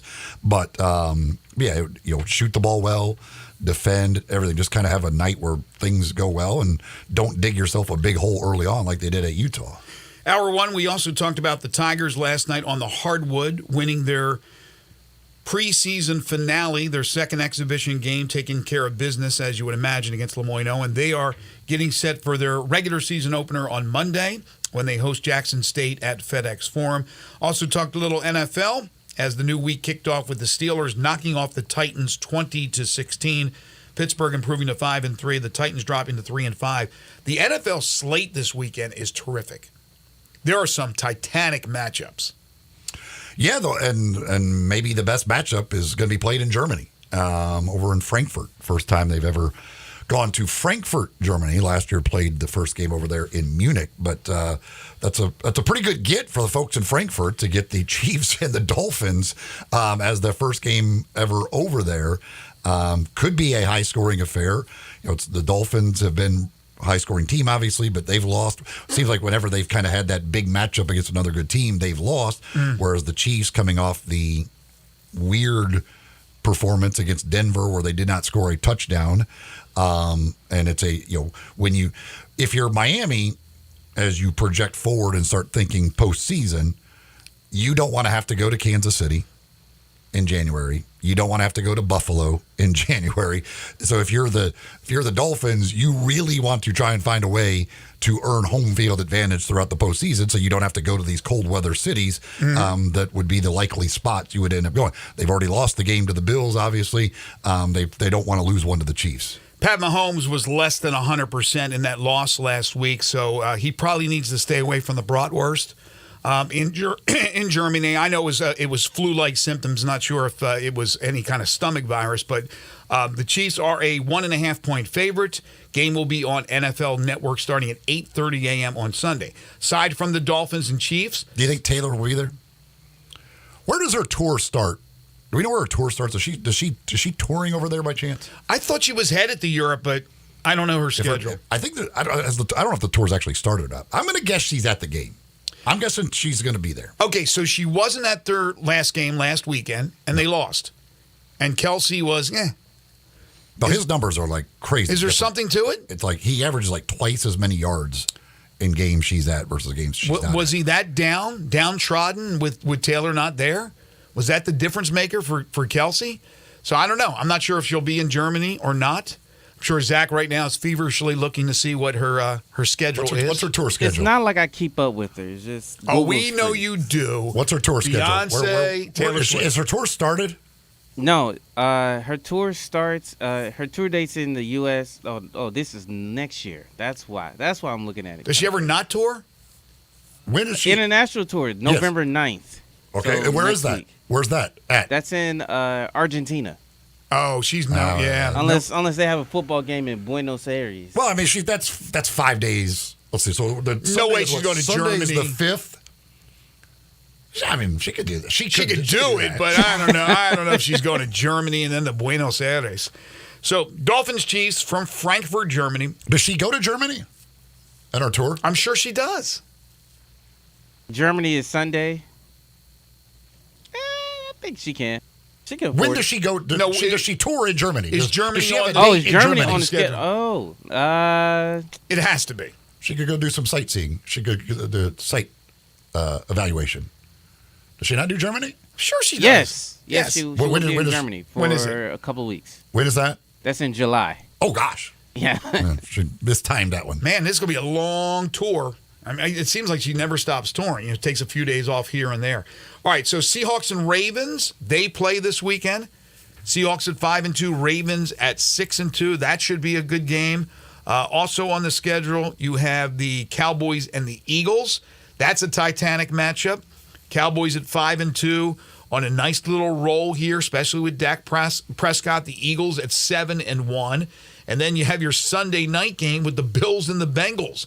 The Bills at 5-3, the Bengals 4-3, coming off the win over San Francisco. Joe Burrow seems to be very healthy now, and he struggled early in the year with what? Was it an ankle or a knee? It was calf, I believe. It was a calf injury. Okay, so look at that. Bills, Bengals, Cowboys, Eagles, Seahawks, Ravens, Dolphins, Chiefs. You can't get much better than that. No, yeah, it's gonna be a fun week, no doubt about it. Yeah, that Cowboys Eagles game, for the Cowboys, if they could go into Philadelphia and get a win and hand the Eagles a second loss, with the Eagles still having to come in, that certainly would be massive and set them in a good position to possibly win the division. The Eagles have this. I mean, this is just such a brutal stretch of the schedule for the Eagles. They got the Cowboys. It's Cowboys. They get the bye week, but Cowboys, Chiefs, Bills, 49ers, Cowboys, Seahawks. Wow. That is a that's a brutal stretch. That's just a brutal stretch of games that they have to play. They had the Dolphins 2 weeks ago, the Commanders in between there. But I mean, this is a brutal stretch for the Eagles. It'd be interesting to see how they're able, how many losses they come out of this stretch. What would you guess? I think if they come out of that 4-2, they're sitting really, really good. I think they will. The Seahawks game is at Seattle, but I think they will beat them. I think they go 1-1 against the Cowboys, and I think they probably lose at the Chiefs and beat the Bills and 49ers at home. So you got them at 4-2 as well. Yeah, I think 4-2, you'd be happy with that. College football tonight, couple of games. Boston College at Syracuse. Colorado State will play at Wyoming. And then the big slate tomorrow includes the Memphis game against USF. And yesterday, we gave you all the numbers, all the analytics. We heard from head coach Ryan Silverfield. This, to me, feels like it's going to be a similar game to the last couple of weeks. Now, I'm not saying blow a big lead, come back on a last-minute drive and win like they did last week in Denton against North Texas. I'm talking about a team that they're going up against in the American that has the ability to score but doesn't play defense. That's a recurring theme with a lot of teams in the American. Now, the upper echelon, and we're talking about Tulane, can play defense. I don't know about SMU. I haven't looked at their numbers. I haven't really looked at UTSA. And we know that Memphis at times, defensively, they look really good and can force turnovers, and at other times, they just seem to be worn down. But this week against South Florida, you better be ready to go because they play the third quickest pace in college football. They're a team that's going to score points. I believe it's going to be another one of those offensive shootouts. If you like the fireworks, I think you're going to enjoy the game tomorrow. I'd be very surprised if we saw some sort of defensive dogfight. But I think Memphis as a 13.5-point favorite.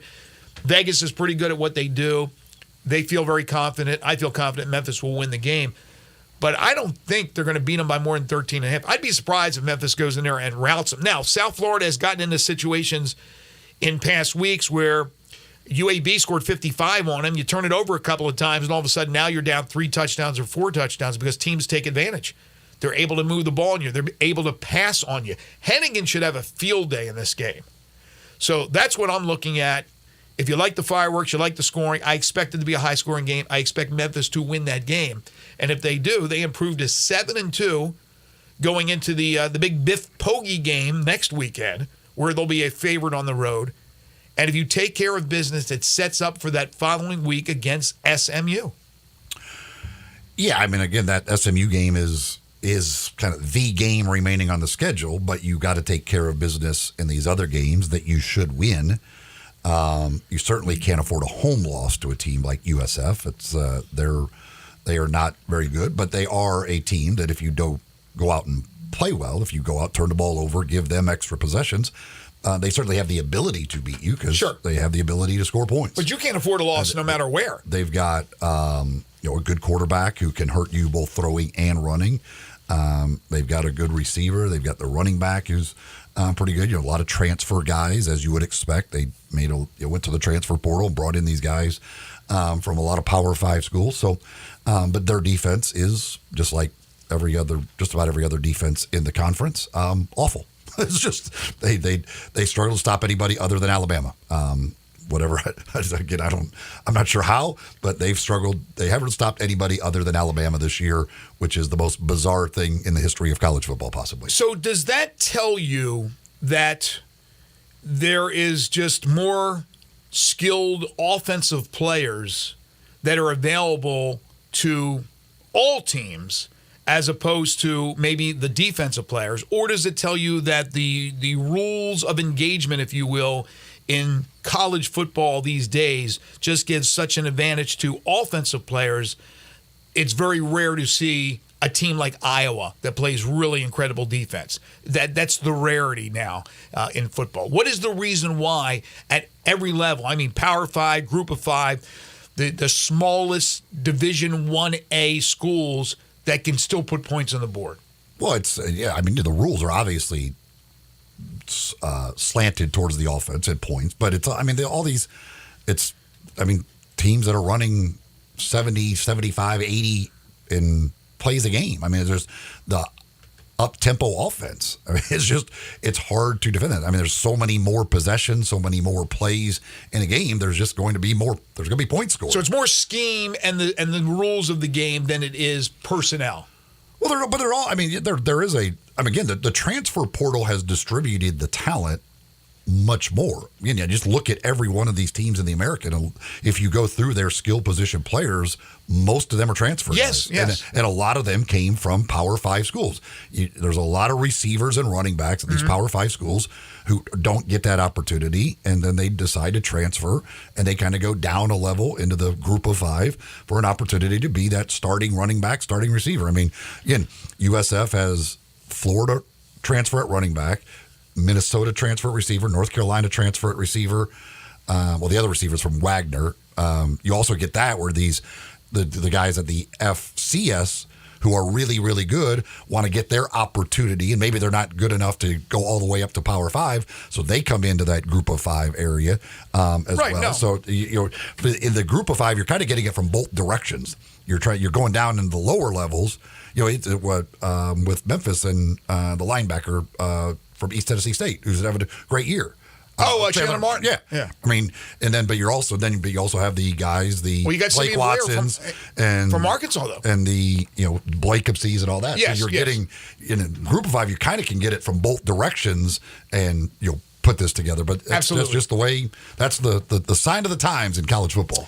Pinnacle Roofing and Restoration for all your roofing and home repair needs. Call Brandon McCullough at 901-438-5084. This is a company, folks, that have been with us for years and years, locally owned and operated. You have a roofing issue, please call Brandon today. They'll come out and do a free roof inspection. They're licensed, bonded, and insured, and a member of the Better Business Bureau. They offer financing with different plans and options to choose from, including a 6, 12, or 18-month same as cash option. They'll work with your insurance company. They'll work out of pocket, whatever it takes. They do residential and commercial roofing. So business owners and property managers, along with homeowners, if you have a leak or any other roofing problem, call Brandon today. Again, they'll come out and do a free roof inspection. Carpentry work, exterior painting, they can replace gutters, they can put up shingles, fencing, siding, rotten wood repair, whatever you can't do yourself. Call the experts at Pinnacle Roofing and Restoration. That's quality work at a very reasonable price, and all their work is satisfaction guaranteed.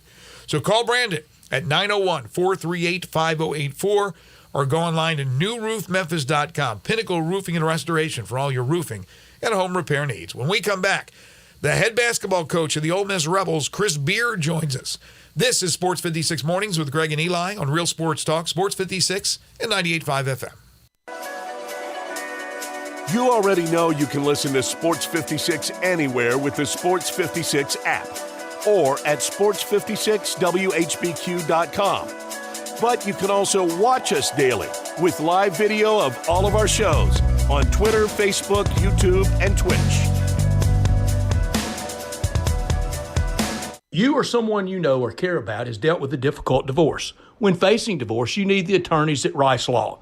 Nick and Larry Rice lead the firm with 3 generations and 7 decades of experience. Located in Memphis, serving the entire state of Tennessee and North Mississippi. Rice Law is who you need to call. Simple or difficult divorce, they know how to handle it. Call Rice Law at 901-526-6701, or for more information, visit them at aboutdivorce.com. That's aboutdivorce.com. It's Cybersecurity Awareness Month. You may be aware that online crime is a huge threat. But did you know this problem could be a great career opportunity for you? Cybersecurity experts are in high demand and well paid. You can position yourself for this specialty in months, not years, at My Computer Career, even with no prior IT experience. Learn how you can train for this rewarding career at mycomputercareer.edu. That's mycomputercareer.edu. Financial aid is available to those who qualify, including the GI Bill. How long has it been since you heard the term being overstocked? Well, it's happened at Family Leisure. Yep. That means you get the savings, like select patio sets that are up to 50% off. If you need a play gym, you're in luck because they're also overstocked and start at under $2,000. Pool tables and game room items up to $700 off of in-stock items. Saunas, massage chairs, arcades, even theater seating. Special financing is available with free delivery. Family Leisure is extending sale pricing on all in-stock hot tubs and swim spas. And if you need supplies to close up your pool for the winter, Family Leisure has them up to 30% off. It's been a while since you've heard of an overstock sale, but Family Leisure is right in the middle of one. Huge deals and a huge overstocked inventory. That means great savings for you. It's happening now at Family Leisure, Whitten Road at I-40, where family and fun come together. Discover, this is Daniela. Hi, it's Jennifer Coolidge. I just want to thank you for making me feel so special. I earned cash back on debit for my dinner party groceries. That's great, but with Discover Cashback Debit, we give everyone cash back on everyday purchases. Anything else I can help you with? Do you like asparagus and mushroom sorbet? I've got leftovers. Introducing Discover Cashback Debit, a checking account with cash back. It pays to Discover. Eligibility and terms at discover.com/cashback debit. Discover Bank, member FDIC. Want to play a private country club but only pay daily greens fees? Meadowbrook Country Club in West Memphis is your place. You can now play a beautiful, challenging course for only $59 plus tax, including cards. Meadowbrook Country Club features champion Bermuda greens and now is available to everyone. A membership is only $350 per month and includes tennis, pickleball, and swimming, plus a great restaurant and bar. Golf Pro Mark can even fix you up with custom-made tricks on clubs. Call 870-394-4186 today for your Tuesday through Sunday tee time at Meadowbrook Country Club in West Memphis. Ole Miss Rebel Yell is back. The Rebel Yell Hotline Radio Show is back on WHBQ Sports 56 and 98.5 FM. Every Monday night at 6, hear the latest news on your Ole Miss Rebels with Yancey Porter with 24/7 Sports, former Ole Miss defensive tackle Mike Fitzsimmons, Gordon Ford covering SEC Sports Call, and former Ole Miss baseball announcer Gary Darby. From kickoff to free throw to extra innings, your Ole Miss Sports on the Rebel Yell Hotline Show. Right here Monday night at 6 on Sports 56, 560 AM and 98.5 FM. Your Mid-South Sports Station. Sports 56 traffic. Good morning. It's been a little bit slower than normal on Billmore Parkway coming westbound up by Ridgeway from the earlier crash. Just trying to work your way up to 240 as you come out of Collierville. Keep that in mind. It's a little bit busy in the last few minutes. 40 westbound from 269 passing Canada Road, Chambers Chapel headed towards Whitten Road. I still see some volume on 55 southbound coming across the bridge over from West Memphis. Weimer's Jewelry located 7525 Highway 64 is your full service family owned jewelry store right here in Memphis. I'm Commander Chuck with your on-time traffic.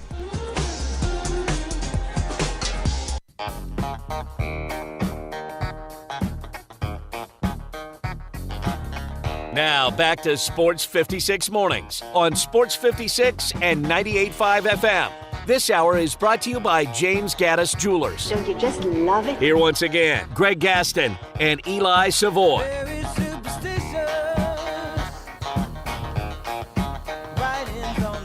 Welcome back, everybody. Halfway home on this Friday edition of Sports 56 Mornings, getting you set for the sports weekend. Greg Gaston, Eli Savoy, Zach Boyd with you from the Family Leisure Studios. Family Leisure, where family and fun come together. It will be a lot of fun on Monday at the Pavilion in Oxford. The Ole Miss men's basketball season will get underway as the Rebels will play host to Alabama State. And we are very pleased to be joined by the head coach of the Ole Miss Rebels, Chris Beard, who you can follow on Twitter at Coach Beard. He joins us now on Sports 56 Mornings. Hey, Coach, how are you? Good morning, guys. I'm doing well. Thank you for joining us. Appreciate your time. Before we dive into your team and the anticipation for this upcoming season, obviously we had the tragic news over the weekend of the passing of one of the legends of the game in Bobby Knight. I'm sure I know that you've said some things about him, have posted some things, but certainly that hits home for every coach, I would imagine, that has coached in this great game of basketball. Yeah, I'm very proud to be associated with Coach Knight, Pat, the Knight family. I was an assistant for Coach at Texas Tech. I met him in 2001, when I was a junior college coach in the state of Oklahoma, and simply stated, Coach is the best, in my opinion, one of the best that's ever done it, and basically got a PhD in coaching every day for 8 years with him, and I will always be appreciative of what he did for me personally. So far, in your time at Ole Miss, have things gone smoothly the way you expected? Now, as you get ready to open up the season, things have gone really well. I don't know if smoothly is the word. Coaching transitions are hard for a lot of reasons, challenging. I've been really pleased with our first 6 months at Oxford. I think at the top of the list of positives is just our players. I'm really proud of our guys. Our team's a combination of 3 groups: returners that played for Kermit Davis, a friend of mine. Of course, some portal guys. That's what college basketball is in a lot of ways now. And then the bloodline of our program will always be high school recruiting. So we got a couple of good high school recruits too. But those 3 groups of guys form our first team here at Ole Miss, and they've tried really hard since the summer.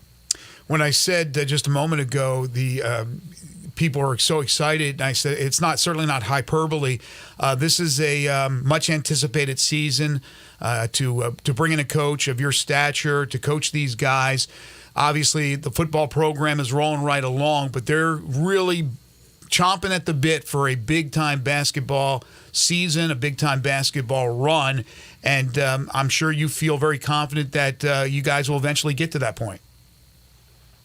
Yeah, no doubt about it. I think obviously we got a lot of work to do. It's a process. It takes time. But on the other side of the coin, there is a lot of optimism right now in Oxford and at Ole Miss with basketball. And I think it really starts with just whatever's going on campus. Lane's got the football team rolling. Mm-hmm. Baseball's been nationally competitive, national championship a couple years ago. Women's basketball was kind of the talk of the sport last year with their run to the Sweet 16. So there's just a lot of positives going on right now at Ole Miss, and we're here to do our part with men's basketball. With your roster, you got Matthew Morrell back, a Memphis kid who's been an all SEC player in the past. How key was it for you to get him back as part of this, and what's kind of your expectations for him? Yeah, it was obviously a priority. In my opinion, Matt's one of the best players in college basketball. There's only so many stories that can be told on any time period in college basketball. I think Matt's one of those guys that's not talked about enough. Mm-hmm. But in my opinion, he will demand with his play that his story be told. The only thing really missing in his career is team success. He's done a lot of really good individual stuff. It's time to win. And so Matt's done a really good job this offseason, not only working on his game, but also expanding as a leader. I have a lot of confidence in him. I think he's a guy that can impact winning not only with his own play, but how he can inspire others. So, in my opinion, Matt's one of the best players in the SEC. Coach, specifically on the hardwood, X's and O's, what do you really like about this team and anticipate for this team this season? And maybe an area right now that you're thinking to yourself, we got to get much better at. I think, first of all, the identity of our team is we are experienced. With the addition of some older guys and the returners, we have kept our team old, which I think is really key in college basketball these days. There's no doubt there's a relationship between experience and winning in college basketball. I think everybody would agree with that. So sure. We have a chance in terms of that, makeup of our roster. I think we have a chance to be good defensively, which has always been an objective and kind of a DNA of our teams. We've got a lot of rim protection. We got, Sharp is 7'5", Moose is 7'1". So We like to play the game very aggressively on the defensive end, and our length and athleticism allows us to do that. Then on offense, we just got a lot of good players. We got depth. We have a lot of skill. There's different ways we can play offensively. Yeah, I'm not sure there's anybody in the nation that could have more rim protection than what you got with those two guys. That is for sure. Brandon Murray, the transfer from Georgetown, who had a lot of success at Georgetown. What kind of player is he? What should fans expect out of him? Yeah, Brandon's just a basketball player. I mean, a lot of guys try to pin players into positions, and I've never seen the game like that. I don't see the game as a 2-3-1-4. I ask recruits all the time, what is LeBron James? I think he's by far the best point guard in basketball when he plays with the ball in his hands. I think he's the best big in the NBA when he plays back to the basket. So, with Brandon, he can do a lot of things. Basically, play 4 positions.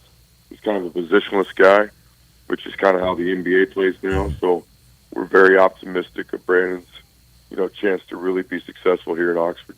Chris Beard's joining us, Ole Miss head basketball coach. You can follow him on Twitter at Coach Beard. The Rebels will open up the season on Monday as they play host to Alabama State. I'm sure from your time in Little Rock, just up the road from Memphis, that you know the importance of this city, the city of Memphis, as far as recruiting. Matthew Morrell, we talked about Musa Cisse, guys that come from Memphis. I'm sure it's a pivotal part of recruiting, even though you recruit the entire country. And obviously, Memphis and Ole Miss has played an awful lot. You'll play this season. Is it something, Chris, that you've looked into that you would love to continue for years to play Memphis annually? Yes, absolutely. I think it's great for both schools. Penny and I had a chance to visit a little bit about it this summer when we saw each other on the road recruiting. And actually had talked on the phone about trying to extend that series. I think the game this year is on a Saturday in December here in Oxford, and I think both sides, I don't want to speak for Coach, but there's some interest both sides, continuing that. I have a lot of respect for him. We played each other in the past, I think when I was at Texas Tech, and always followed his teams, and I think he's building the program there the right way, so he's somebody I've always had a lot of respect for. But I think it's great for basketball in this part of the country. I was actually thinking about that yesterday. We come to Memphis a lot. When I was at Little Rock, it was one of the cool things about that job is being close to Memphis, whether it was going to an NBA game or coming down and seeing some live music, but certainly one of the best states and best cities in the country, and it's pretty cool to be so close to Memphis. One of the, I don't know how many across the country ADs are like former basketball players, high-level basketball players at their school, but that's the situation you have with Keith Carter as the AD down there. So when there was first interest from you for Ole Miss and them and you and talking to him and now being in that position as a basketball coach who has a basketball guy AD, what's that like? Is that helpful? What's that dynamic? Yeah, absolutely helpful, beyond helpful. It's actually just kind of really cool. Like, there's not many sitting BCS ADs that play college athletics. Not only did Keith play, he starred. He wasn't just a player at Ole Miss. He was an All-American. He's an NCAA tournament guy, all-conference guy. He's really, really good player. One of the best players that's ever played in the SEC. And, not only that, he played at Ole Miss. So, I think his pride and his just love of Ole Miss athletics, not just basketball, but the whole athletic department, is just special. And I've always thought, for great things to happen, it's got to be personal. It's like you think about the championship game, both locker rooms are in tears, right? One team that won the championship and one team that was so close. I think you think back anything that great that happens when you build something, and that's certainly what we're trying to do here in Oxford, is to build a program. It's got to be emotional. You got to get people emotionally attached, and I don't think anybody would disagree that Keith Carter loves Ole Miss. It's important to him. It's personal to him, and him and Chancellor Boyce were really the main reasons I was so attracted to this job. I've been around here so long. I covered Keith as a player, and yes, he was a dynamite player. I wanted to piggyback on what you just said, Coach, about why you were so attracted to it. Obviously, you have Keith, and he's able to talk to you about kind of a sleeping giant. There's no reason why you guys can't get to that next level. But anything else specifically, city-wise, SEC, that sold you on the job? Yeah, one thing I've always looked at jobs in terms of, hey, has it been done before? I've never viewed myself or our staff or our program as guys that have a magic wand. Right. We work hard. We have a plan. But I think it's really important. You look at something, hey, has it been done there before? And at Ole Miss, absolutely. Kermit Davis, a friend of mine, did a great job here. NCAA tournament, had good players, was graduating guys, had a culture, had a fan base. We all know when we get into coaching, job changes happen. I got a lot of respect for Kermit. He laid a great foundation here. We benefit from that daily. Before Kermit, AK basically had a real identity here at Ole Miss, won a lot of games, won the SEC, had a lot of good players, and then the history before that with Coach Evans or Coach Barnes or Coach Wetlick. But there's been a lot of really good teams and programs and players, most importantly, at Ole Miss. So when this job opened, you kind of think back of what's happened in the past, and that's the first step to me. Has it been done there before? And the answer at Ole Miss is yes. It's just our job to kind of get it back on the tracks, get everybody under the same umbrella, and get this thing rolling again. Speaking of going back to the past, you guys here in a couple of weeks will be playing a game at the Tad Pad. Talk about how that idea came about, and I guess we've checked the Tad Pad. Everything's good to go. The lights still work over there. Yeah, most of them. Well, that was at the end when they were actually still playing there. Most of them only worked. No, I think twofold. That's an idea and a plan that we've executed in the past, both in Lubbock and in Austin. It's what we call a throwback game, and I think at Ole Miss it was an absolute no-brainer. The Tad Pad, that building, means so many things to so many people, whether it's former players, coaches, or season ticket holders, or Ole Miss students. My first 2 or 3 weeks at Oxford, I can't tell you how many times somebody had a Tad Pad story. The top of the list, I think, is the night that Pistol Pete dropped 60 or something in the Tad Pad. I had 124,000 people tell me they were at that game. I went back to check the attendance. I think it was only 10,000. So, but no, we think it's going to be a great day for Ole Miss basketball. Not just the game, but the game beyond the game. We're bringing back Coach Evans, who was a championship coach here at Ole Miss. Nice. A lot of teams. Him and his wife are coming back. We're going to honor Coach and all the teams that he had his time at Ole Miss, and it's just going to be a special day. I think it's a kind of a rallying point for so many Ole Miss fans and former students. That building means a lot, so it's going to be a fun day in Oxford. 60 for Pistol Pete without a three-point line. I mean, that's incredible thinking about that. All right, let me leave you with this one, Coach. As far as neutral court games, what is your philosophy on scheduling neutral court games when you know you have to have a solid non-conference home schedule? Although in the SEC you're going to get a lot of good opponents coming in, but what's kind of your philosophy as far as that's concerned? Well, our scheduling philosophy is to try to play the best schedule we possibly can and prepare our team for conference play, which for us is obviously the SEC. And I think me personally, just answering the question myself, my opinion, I think there should just be more quality home and homes in college basketball. I agree. I think everybody enjoys kind of neutral site games just because that's where you can get two really good teams to play. So I think when I think of college basketball, I think of student sections and fan bases and great venues. And I think in recent years, with the power of TV and money, the neutral site game is obviously a big part. But me personally, I'd love to get some games back in home gyms, and that's why I'm appreciative of Penny. I think the Memphis Ole Miss home and home is a good one, and we're working really hard on trying to find other games like that. It's going to be a lot of excitement down in Oxford over the next few days. Tomorrow, obviously, the football team takes on Texas A&M, and then Monday night at the Pavilion, the Chris Beard era begins as Ole Miss will take on Alabama State. Our friend Tony Madlock, he is the head coach of the Ole Miss Rebels. He's Chris Beard. You can follow him on Twitter at Coach Beard. Coach, thank you so much for joining us, man. I wish you nothing but the best and hopefully get to do it again down the line. Thank you, guys. You guys have a great weekend. Thank you. Hill, are you talking about that rim protection? Holy cow. Is Cisse, I assume he's eligible the way Coach was talking about him? Yeah, I'm not sure. I guess he is. I don't know. But, man, those two guys, I mean, you could have literally the two top shot blockers in America. Realistically, you could have the two top shot blockers in America playing on the same team. There could possibly be a lot of finger wagging. Don't bring that in here Can you unless put you're those two going on to the come with court authority. together? Can you put those two on the court together? Just have them they're both standing down there by the restricted area. Sharp at 7'5". You will not drive to the basket against that. Sharp at 7'5". Moose is 7'1". When's the last time we've seen legitimate twin towers? Trying to think.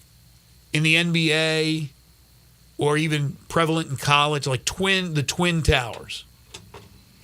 I'm certainly in college. I have no idea. I'm probably missing something. I was going to say Florida, Horford and Noah, but I don't know. They were like 7 feet tall. Horford, I don't even know if Horford's 7 foot, is he?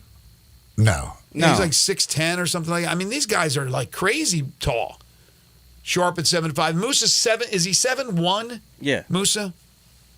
Yeah, like these guys are like this. This is like when you're talking about defensive shot blocking, like this is like the Ralph Sampson, Akeem Olajuwon type stuff. Right. That's why you just don't see, especially at today's basketball. They don't, and I don't know how much they'll play together, if at all. But I mean, you're talking. I mean, that is some serious rim protection when you got those two guys. You better be able to hit some 3-pointers if you're playing Ole Miss. And again, I'm not sure. I'm not 100% sure that Cisse has already been given the green light from the NCAA. I don't know. Maybe he has, but that's something that obviously you got to keep an eye on.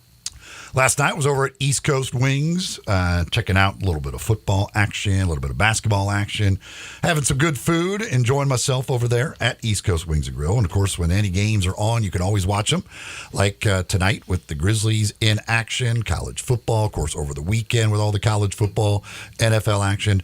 They've always got it on at East Coast Wings and Grill with all the different TVs to watch all of the games while enjoying 60 different flavors of wings or any of the other great things. Last night I had the Philly cheesesteak flatbread, which is one of my favorite things on the menu.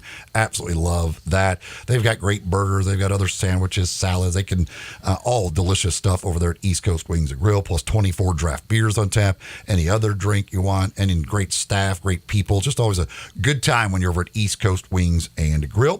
3:30 to 6:30, that's happy hour Monday through Friday, so you can get on over there and enjoy 2-for-1 beers, bucket specials, and much, much more. Don't forget the rewards program as well.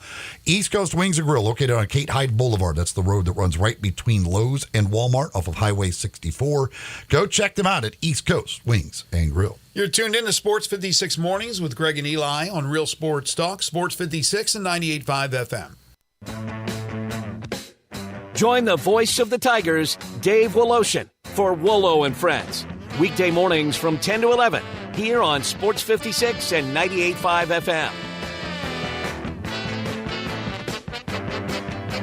They're taking care of business in Memphis right on the river with Grind City Brewing and all of their great products. Look, this was a dream come true for a father and son duo. And if you have not been to that brewery right on the river, just to the north of downtown, you're really missing something special. And now you can't miss their products. Wherever you go, you see a brand new label. It's clean, it's beautiful, it's distinctive. You'll know Grind City Brewing, and of course you know their products like Poppy's Pills, that great Pilsner, or Tiger Tail, that very creative craft malt liquor. There's the new Thaddeus Amber Lager. That is absolutely a great light beer. There's the India Pale called Godhopper. It's outstanding. And then there's the Belga, the Belgian-style wheat ale. They keep bringing hits at Grind City Brewing.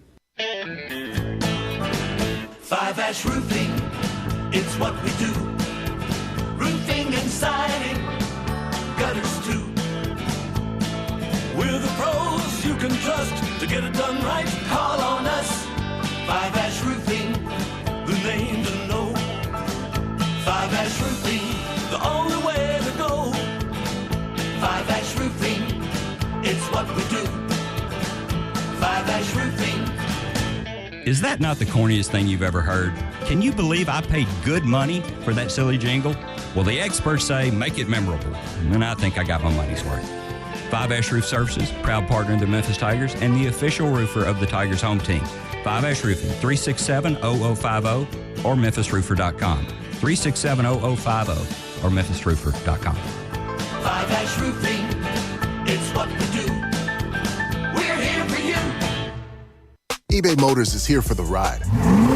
120,000 miles of night drives, daily commutes, and who knows how many. Are we there yet? Through countless fixes, elbow grease, and a new radiator, you kept your ride alive. With eBay Motors, you have over 122 million parts to keep it running. And with eBay Guaranteed Fit, they'll be the perfect fit every time. Plus, at these prices, well, we're burning rubber, not cash. Keep your ride or die alive at ebaymotors.com. Eligible items only. Exclusions apply. Start your day the right way at La Palapa with the biggest, baddest breakfast burrito around. Chorizo, cheese, rice, beans, and eggs served with fresh salsa, and it's served all day. La Palapa has daily lunch specials, all served with rice and beans, 10 a.m. to 2 p.m. Try a torta, breaded chicken, steak, chorizo, or ham served with mayo, avocado, lettuce, tomato, and jalapenos, all in a hoagie. Plus amazing soups and dinner entrees, all at La Palapa, 5255 Summer Avenue. La Palapa, the little hut with big taste. Hi, this is Lauren Choate with Choate's Air Conditioning, Heating, and Plumbing. Fall is in the air, and so are Choate's Early Bird Specials. Right now, receive $1,000 off the purchase of a new Carrier gas furnace. Carrier furnaces come with some of the best warranties in the industry, and Choate's has been professionally installing them for over 60 years. As a Carrier factory authorized dealer, Choate's also offers competitive financing solutions for you and your family. If your heating system is in good shape, make sure you take advantage of Choate's Early Bird Tune-Up Special for $60. This tune-up is an in-depth 20-point inspection to make sure your furnace is ready for the winter season ahead. So call 347-8086 to schedule your Early Bird Special today. And turn to the experts with Choate's and let our family serve your family.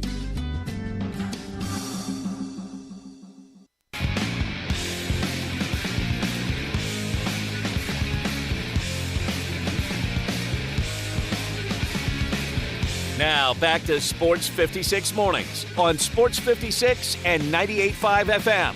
This hour is brought to you by James Gaddis Jewelers. To reveal the full spectrum of its dazzling color. Here once again, Greg Gaston and Eli Savoy. Raider Corey texted in on the Grizzlies. He says, let me preface by saying I understand the thinking and reasons for bringing in Adams, and I was in favor of the move, but I miss JV. And I'm really getting concerned how truthful the Grizzlies are regarding the seriousness of injuries. We all can admit that this Adams injury has been bizarre, to say the least. Is Santi next?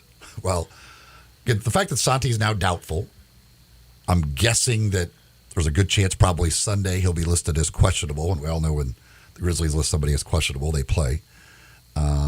So hopefully he's on his way back. I mean, listen, again, the Adams was, nobody could have foreseen this injury happening. Now, again, yes, the way it has been handled since it happened, bizarre, doesn't even begin to describe a 3 to 5 week injury costing a man 21 months. That's impossible to explain.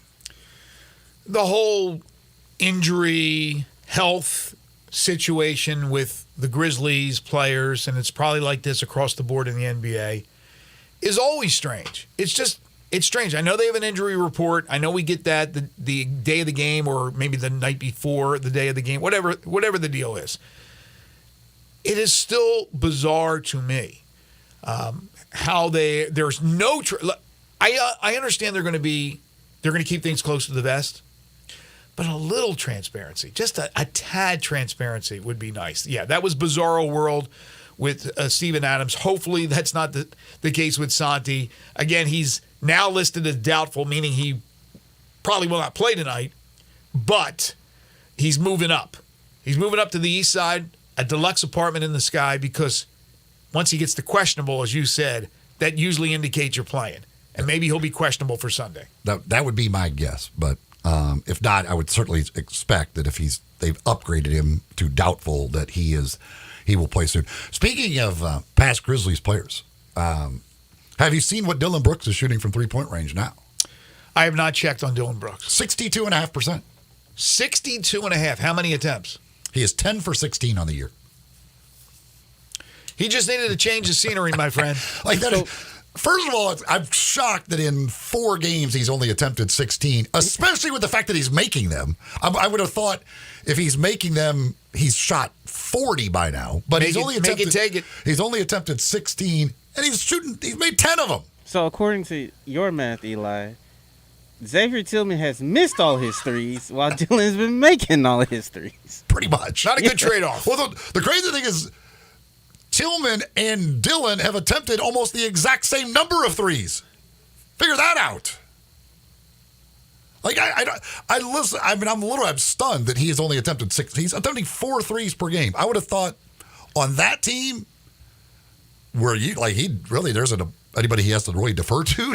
Well, he has to refer. I would have thought minimum 8 to 10 a game. He has to defer to Fred VanVleet, who's going to take the bulk of their 3-point shots.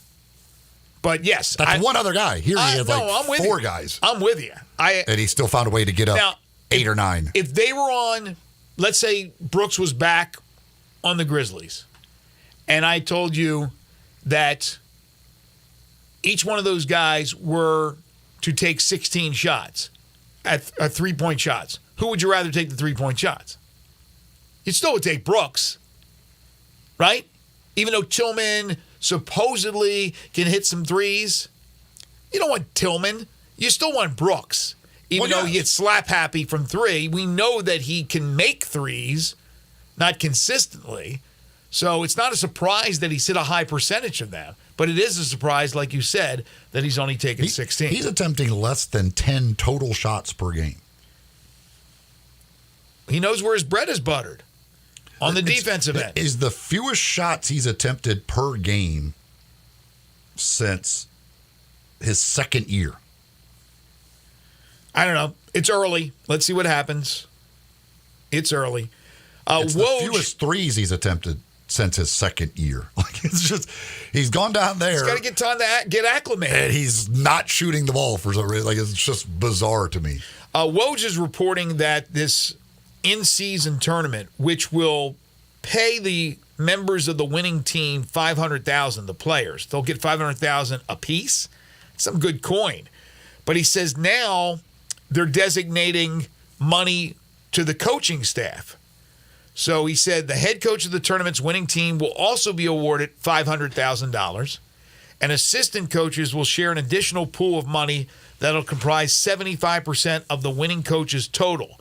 For head coaches and players now, that prize pool will descend based on advancing to become the tournament runner-up, $200,000, semifinalists $100,000, and a quarterfinalist $50,000, according to his sources. So more financial incentives as far as the in-season tournament is concerned. Well, with the size of the coaching staffs anymore, that's only like $1 a piece for the assistants. Especially if they start doing all the second row guys, video people and analysts and analytics people, and this, I mean, all the consultants. I swear, it feels like there's 50 different people that are down there doing something for the Grizzlies. Because now. there are. I don't know. I don't even know who any of these people are, what their role is, but by golly, there's a lot of people down there in those little sweatsuits, that's for sure. Moving can be stressful, but folks at Black Tie Moving will take good care of you and your belongings when you get them to help you with your move. That's what you want to do. You want to make sure you get professionals to help you when you are moving, to make sure that everything goes smoothly and you don't have to be stressed out throughout the entire process. Black Tie Moving will make sure that happens for you. 901-316-6196. That's the number to call. Or you can go to blacktiemoving.com/Memphis.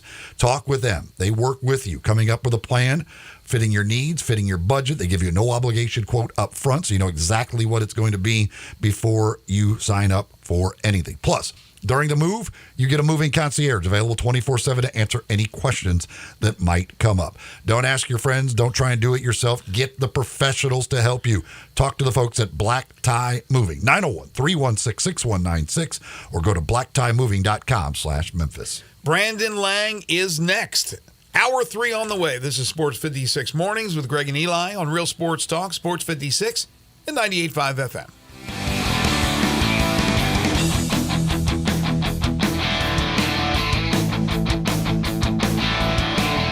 Memphis football is home Saturday, November 4th at 2 o'clock for a homecoming against South Florida.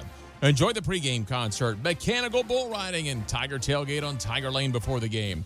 Tickets start at just $20 as Memphis football continues to work toward a berth in the American Championship game. Be at Simmons Bank Liberty Stadium Saturday, November 4th at 2. Purchase your tickets today at GoTigersGoTix.com.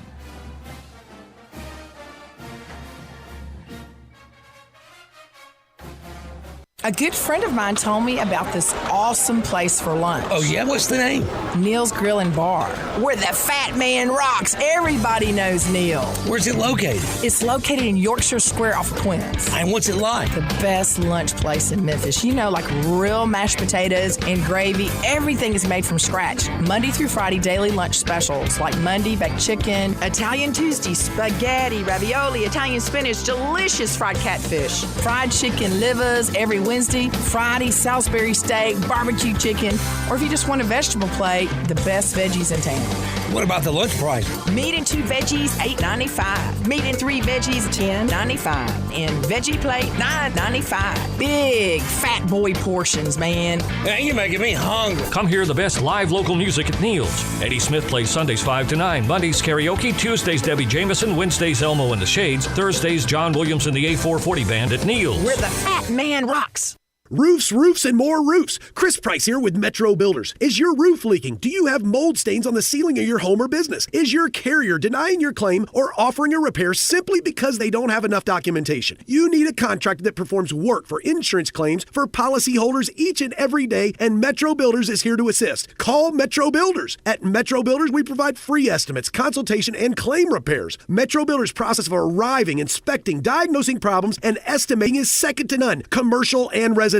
Our team of Hague-certified technicians are standing by to assist you with providing estimates and photos to your carrier to document your loss. All you owe is what your policy states. No large fees on top of the final scope. We use high-grade materials and are certified by companies like Atlas, CertainTeed, Owens Corning, and Mulehide with labor warranties up to 50 years on all of our jobs. Metro Builders provides roof repairs across the Mid-South. Call Metro Builders to schedule your inspection free. Call me. 901-375-1717. That's 901-375-1717.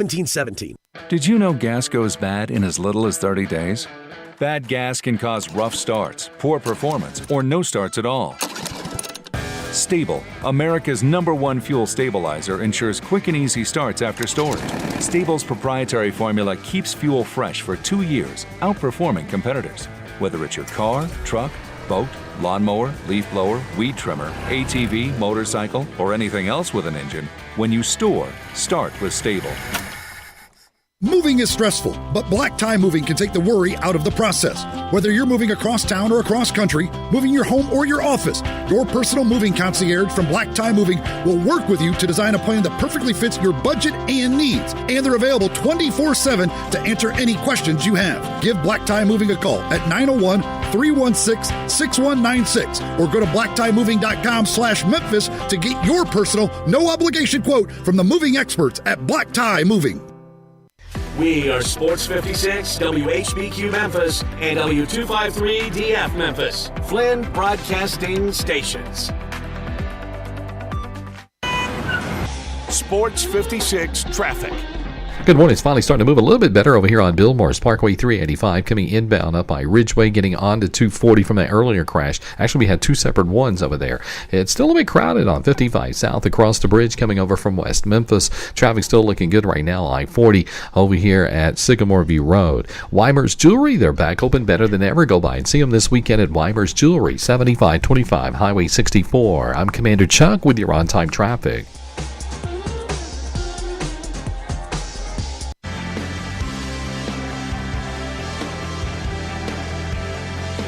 Now back to Sports 56 Mornings on Sports 56 and 98.5 FM. This hour is brought to you by Acura of Memphis. Witness the power. Here once again, Greg Gaston and Eli Savoy. I've been roaming around, always looking down at all I see. Welcome back, everyone. 9:05 the time. Final hour for us today here on Sports 56 Mornings. Greg Gaston, Eli Savoy, and Zach Boyd. We are in the Family Leisure Studios. Family Leisure, where family and fun come together. 2120 Whitten Road, just north of I-40. Currently sunny and 43 degrees as it continues to warm up. We're looking at a high today of near 69. Tonight, mostly clear with a low near 46 degrees. And then tomorrow, intervals of clouds and sunshine with a high of 71. Just perfect football weather. Whether you're going to be here in Memphis watching the Tigers and USF at Simmons Bank Liberty Stadium, kickoff just after 2. Maybe you're heading down to Oxford for an early morning with the Rebels at Vaught Hemingway. The weather should be outstanding. By the way, we'll have that game for you right here on Sports 56, beginning with all the pregame festivities at 9 a.m. Ole Miss and Texas A&M. I'm going to Starkville. You're down. You're heading down to Stark Vegas? I'm going to Starkville. Mississippi State? I haven't been down there in quite a few years. I haven't been to a game down in Starkville, so looking forward to getting back down to Starkville. Remind me who they're always playing? Enjoyed playing Kentucky. And, well, we talked about this yesterday with Harold Grader. If they're going to get the 6, they better win this game. I'm not saying it's impossible because they have 4 games left, but this would behoove them to win this one if they are going to get to 6 games. It is Friday. It is time to talk with Brandon Lang. It's time to handicap this week's action. Joining Greg and Eli is sports handicapper Brandon Lang, subject of the movie Two for the Money. It's P equals P. You walk into a strip bar and you let her take your hand and drag you into that champagne room. Pressure equals problems. You just can't do it. And I'm telling you, pressure equals problems in the NFL. Get Brandon's plays at BrandonLang.com. There's 4 things you can't handicap in sports. There's 4 things. Penalties, turnovers, player stupidity, and coaching stupidity. What are they smoking? Also, listen to Brandon with Clay Harbor and Cam Rogers on the Believe Podcast Network. You're on a dating app, and they don't show a body picture. Run! Run! Now, here's Brandon with Greg and Eli. I'll tell you, B. Lang gave us some winners last week, my friends.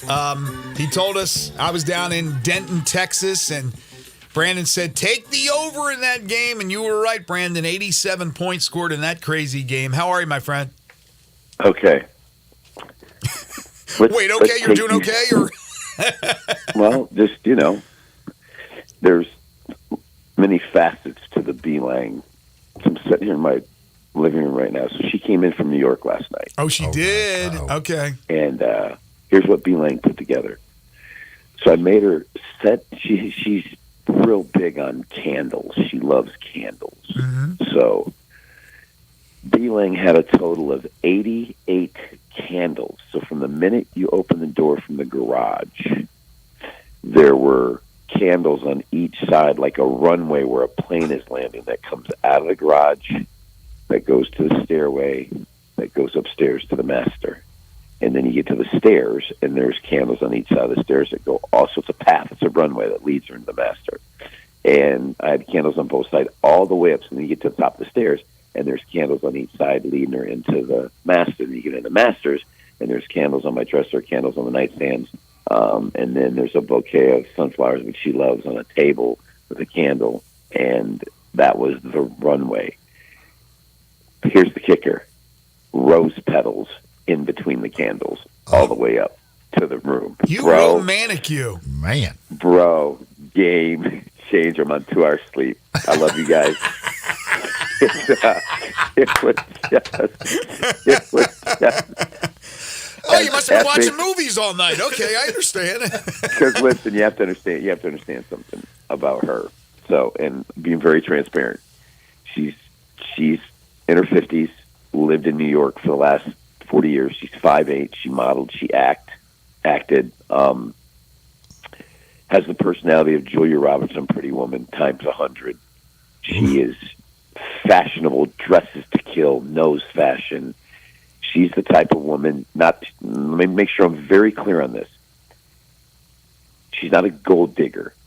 she's the type of woman that attracts wealthy men because they put her on their arm, and she captivates the world. But there's a price with that. When you roll with billionaires and millionaires, which were her last 3 boyfriends, it's not your life, it's their life. You're just part of their life. You don't have a life.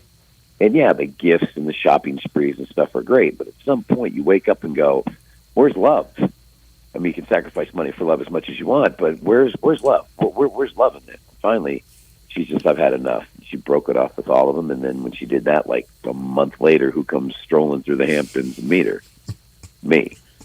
And for the first time in her whole life, she said it last night, for the first time in my life, I know what love feels like.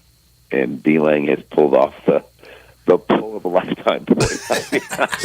I'm talking about. Wow, I'm talking about.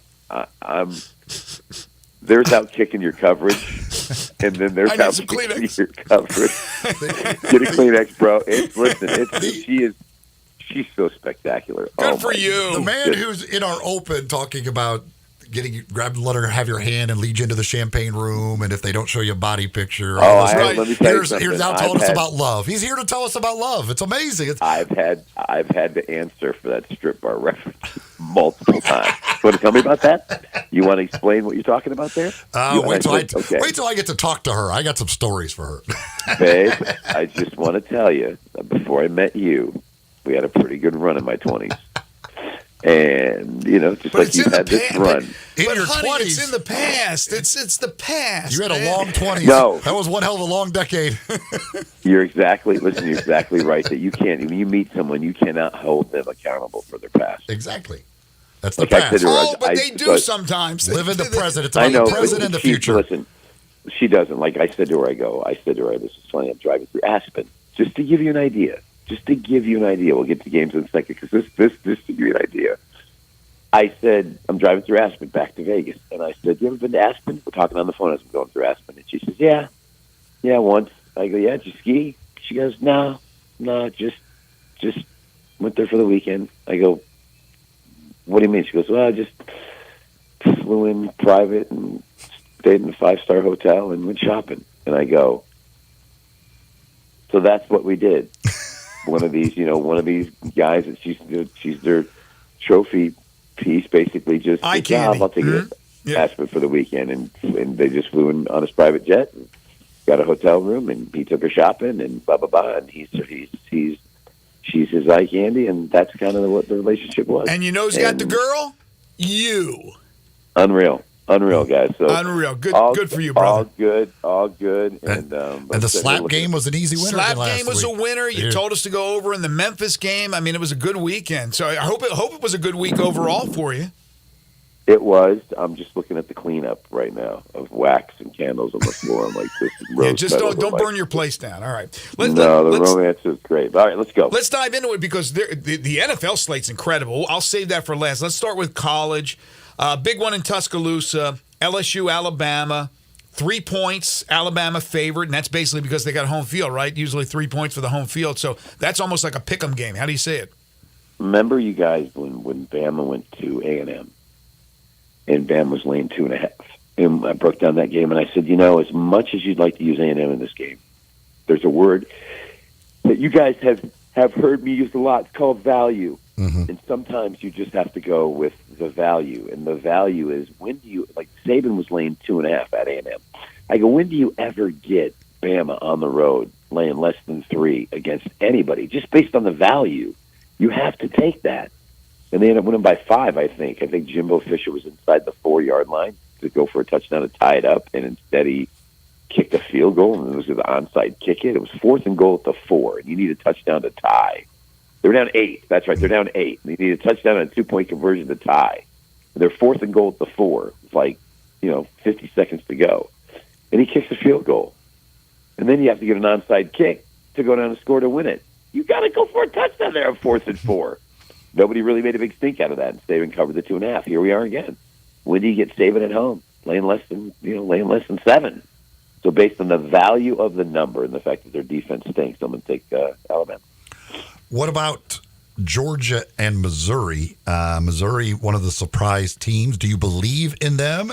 And can they keep it within a couple of touchdowns against Georgia? I learned my lesson when I was all over Kentucky, plus, 14, 15, and watched in horror as Georgia said, okay, let's remind everybody who we are. Mm-hmm. And now the college football playoff rankings came out. They put Ohio State ahead of Georgia. I'm not going to get in front of that train. I'll lose with Georgia before I take Missouri. Because if Georgia gets it going, it's done. Especially when they're you slap them in the face like that and make them number 2. When Ohio State hasn't done anything spectacular, Penn State's overrated. They should have lost to Notre Dame. They struggled with Wisconsin last week, although it landed right around the number. But I'm gonna roll the dice with Georgia. We know how much emotions plays into sports. Okay, Michigan, this is going to be a crappy game, but I'm bringing it up for a reason. Michigan is a 32.5-point favorite over Purdue. With everything that's going on with what they're saying about Jim Harbaugh, don't you think Harbaugh is going to run this thing up so much? I think it's going to be like a 65-0 win or something like that. I think it's an easy W even with the big line. What do you think? Let me ask you a question. Mm-hmm. Anytime a guy does a press conference, and he has to look over to someone and go, hey, Jim, did we, what's the compliance on that, Jim? He's guilty. He's guilty. I know he's guilty. He's so, he looks shady. But with that said, he just looks shady. Right. He does. I know. And I agree with you. He better run it up. He's going to run it up. Because right? No matter what they do this year, they're probably going to have to forfeit when this finally gets settled in February. So, enjoy it, Jim. Enjoy it, because you're not going to have it for long there, bud. Although Purdue, Ryan Walters says, we know they were at our game, so we've changed our hand signals. So now they don't know their hand signals. Maybe they won't be able to run it up. Imagine they lose. They lose 19-7. Not knowing what the other team's running might cause a problem for Michigan. We'll have to wait and see. Last week in the slap game, you win against Oklahoma with Kansas, and it worked out well. They get the outright win. Are you willing to go against Oklahoma with Oklahoma State? Yes, I am. Oklahoma State, really rock solid numbers. 8-0 against the spread as a home dog of less than 14 points, and 6-0 against the spread with single conference revenge.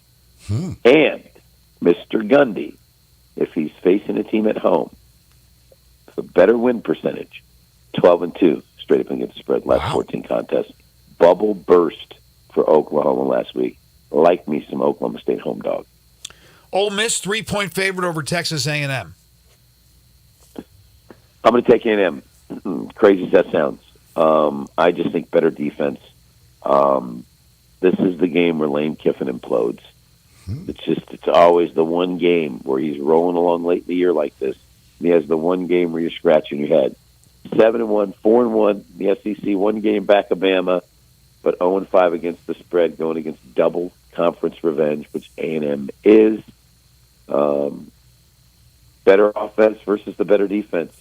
I always say go with the better defense. So let's roll. Take A&M. You rolling another Memphis over against South Florida? Wow, South Florida. They play Bama tough, and then they go to UAB and give up 50. It's crazy. Like really crazy. the Alabama game is so bizarre. I'm going to keep riding overs.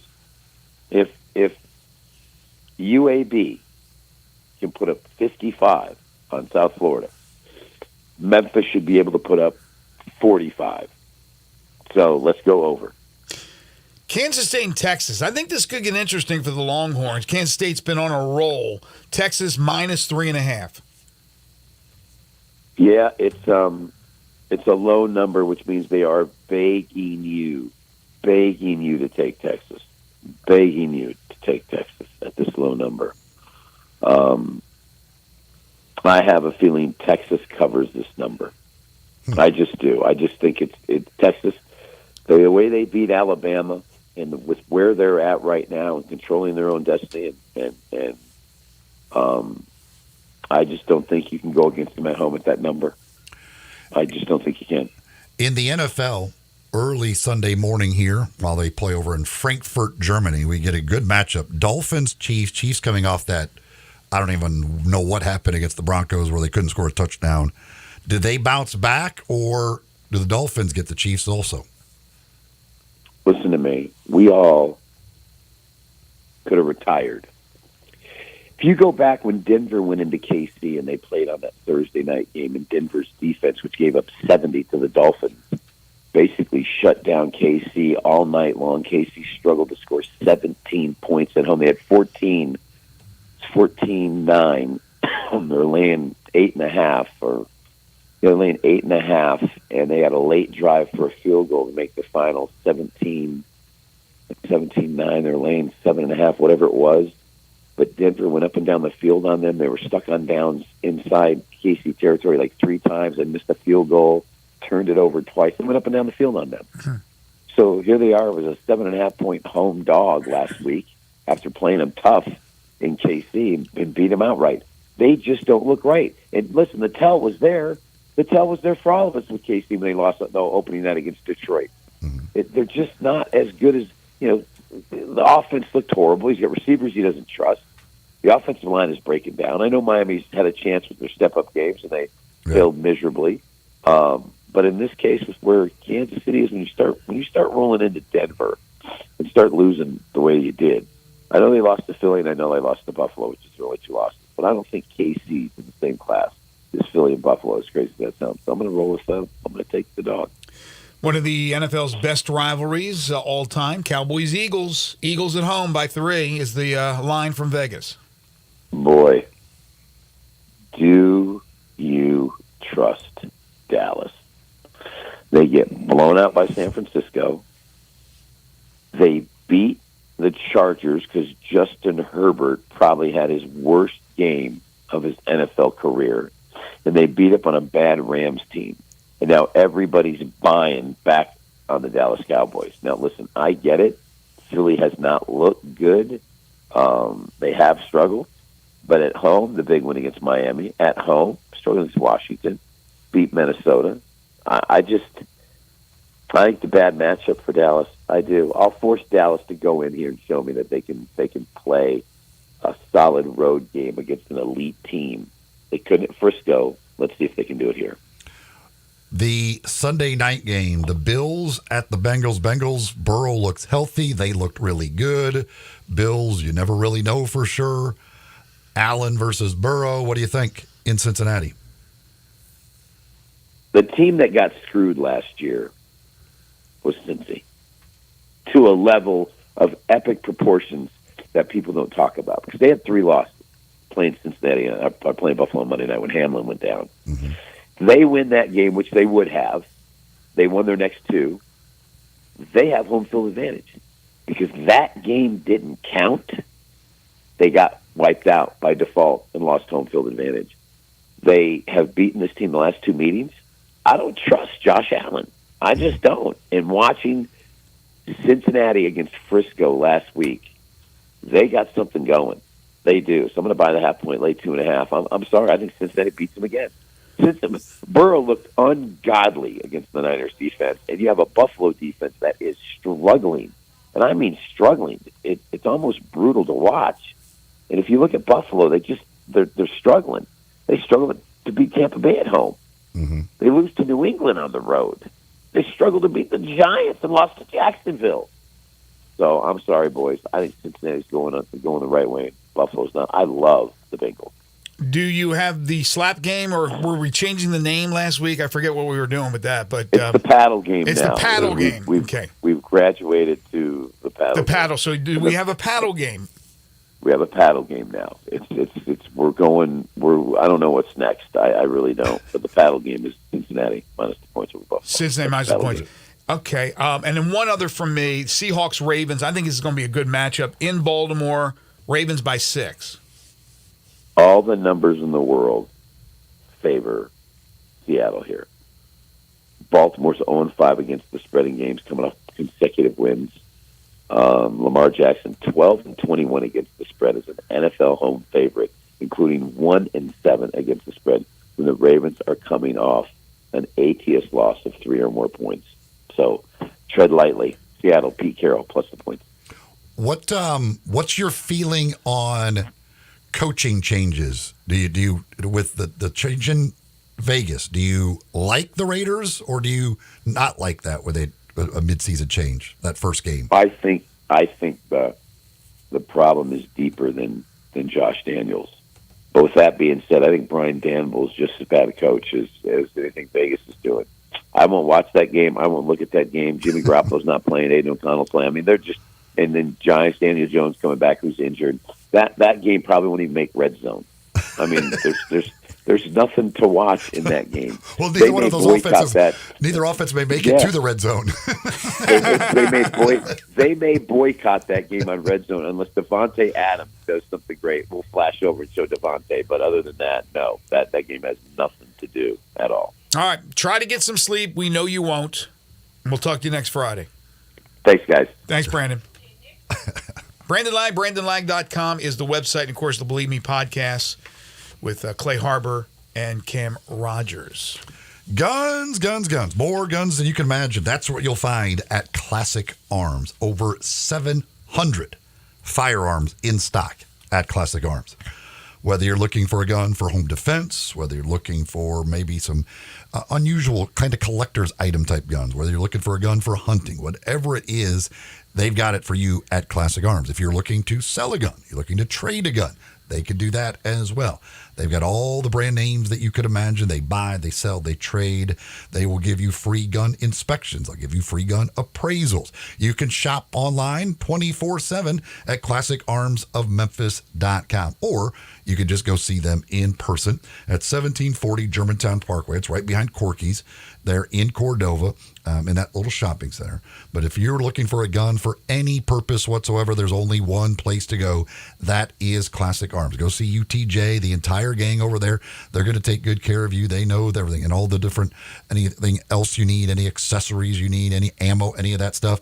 They've got that, of course, for you as well. Every gun you can think of, everything you can need, you'll find it at Classic Arms. Again, 1740 Germantown Parkway, right behind Corky's, or online, shop 24/7 at classicarmsofmemphis.com. When we come back, 10 in a row, the game show that has swept the nation. Let's give away a prize package this week. Jump on the Sports 56 listener lines right now at 901-360-8255. And if you remember from last Friday, the question, it's going to be the same one. This is Sports 56 Mornings with Greg and Eli on Real Sports Talk, Sports 56 and 98.5 FM. Broadcasting from the Family Leisure Studio, we are Sports 56 and 98.5 FM. Is your wife asking you to stop eating junk food? Well, we have you covered at Humdinger's. It's quick and it's healthy, and most important, it tastes amazing. With many choices from salmon salad to rainbow trout and grilled asparagus. Come visit us for lunch at Humdinger's, 6300 Poplar Avenue. So good, Coach Penny eats with us weekly. Don't forget, Humdinger's offers full-service catering for weddings, social events, or your corporate lunches. You can call 901-260-8292 to find out more. Bartlett Small Engine has been serving quality power equipment since 1970. They have a full line of power equipment, parts, and services for most makes and models. Bartlett Small Engines has the best brands in the power tool industry, and they're all American made. Bartlett Small Engine is your can-do store. 6780 Summer Avenue. Call 901-386-9779. Bartlett Small Engine has free pickup and delivery both at your home and curbside for lawnmowers, blowers, edgers, and any small engine. Call 901-386-9779. Hey fellas, Bill Russell at Russell Brothers Fine Jewelers, and this year it happened on October 17th. I had my first gentleman ask me what he should get his special lady for Christmas, and my answer was this: get her something she will enjoy and get her something she will absolutely love. Think about her likes and her dislikes. You might even ask her what she wants. Then, come let us show you the finest, most beautiful jewelry in Memphis. This will be our 38th Christmas, and for many of our customers, they've been with us for every one of those 38 years. They come looking for beautiful gifts, fine jewelry that makes a lady's eyes sparkle, but they also know that they will receive quality and service that is unsurpassed in Memphis. And at Russell Brothers, you can play St. Nick knowing that if you don't make the right choice, our money-back guarantee will allow her the ability to exchange her gift for one that she really does love, or she gets your money back. For 5 decades, we've helped thousands of Santas. We'd love to help you. Russell Brothers Jewelers, 4646 Poplar at Perkins. Cashback is not available on gas in New Jersey and Wisconsin. Billy, your gas light's on. We need to stop and fill up. No way, Jen. Gas around here is too expensive. We can make it a little further. Billy, listen to your big sister. You don't need to drive all over searching for the lowest gas prices. Do what I do and use Upside. Upside? Do you live under a rock, Billy? Upside is the hottest cashback app out there. It's free to download, and you get real cash back for every gallon of gas you buy. I use it all the time, and I've already made around $200. You can make that kind of cash back just for buying the gas you have to buy anyway? Yes, I'm looking at the Upside app now, and there's a gas station at the next exit offering 25 cents per gallon cash back. Okay, I'm stopping to download Upside and fill up my tank. Download the free Upside app now to earn cash back every time you buy gas. Use promo code FRIEND to get an extra 25 cents per gallon on your first tank. You can cash out anytime right to your bank, to PayPal, or a gift card for Amazon and other brands. Just download the free Upside app and use promo code FRIEND for a 25 cents per gallon bonus on your first tank. That's code FRIEND for a 25 cents per gallon bonus. Visit Frontier Western Store today for new shirts and boots. Frontier is your top Carhartt store in the Mid-South. There's thousands of in-stock shirts and jeans. They have the classic K87 pocket tee in every color they make, including new ones just released. Available small to 4X. Want new jeans? Frontier has you covered with super tough work denim by Carhartt. And you've got to check out their selection of Ariat jeans for men, women, and children. You'll love how easy it is to find the size and style you need. Have you seen Frontier's remodeled world-famous boot showroom? It continues to expand. New styles by Ariat just arrived, plus plenty of in-stock proven classics too. Whether you need work or dress boots, trust that Frontier's the place to come. See thousands of pairs of Ariat boots and thousands more by Dan Post, Corral, Durango, Rocky, Twisted X, and others. And Frontier's pricing is lower than online and chain stores, so you know just the local shop to visit. Frontier Western Store, 5880 Goodman Road in Olive Branch, and on the web at frontierwesternstore.com. Locally owned and operated since 1967. Now back to Sports 56 Mornings on Sports 56 and 98.5 FM. This hour is brought to you by Acura of Memphis. Okay, this car looks great wrapped around you, Here once again, Greg Gaston and Eli Savoy. The body's a temple, that's what we're told. Well, I've traded this one like an Welcome old back. honky 9:32 the time. Final half hour for us today here on Sports 56 Mornings. Waldo and Friends on Sports 56 is coming up next. Again, big weekend in the world of sports. We'll have the Ole Miss Texas A&M game for you, starting with the pregame 9 a.m. tomorrow. Full slate of NFL games on Sunday. Then we will have that Ole Miss season opener against Alabama State. That'll be starting with the pregame at 6:30 on Monday night from the Pavilion. We had Chris Beard on earlier, the Ole Miss basketball coach. Of course, for all you Memphis Tigers fans, Tigers and USF tomorrow, 2 o'clock at Simmons Bank, Liberty Stadium. And then Monday night, the Tigers will also open up their men's basketball campaign at FedEx Forum with a home game against Jackson State. Time now for 10 in a row. Not 5, not 6, not 7, not 8, not 9, but 10 in a row. It's the game show that has swept the nation. It is 10 in a row. If you'd like to participate, 901-360-8255. Call in on the Sports 56 listener lines, 901-360-8255. What are the folks playing for today?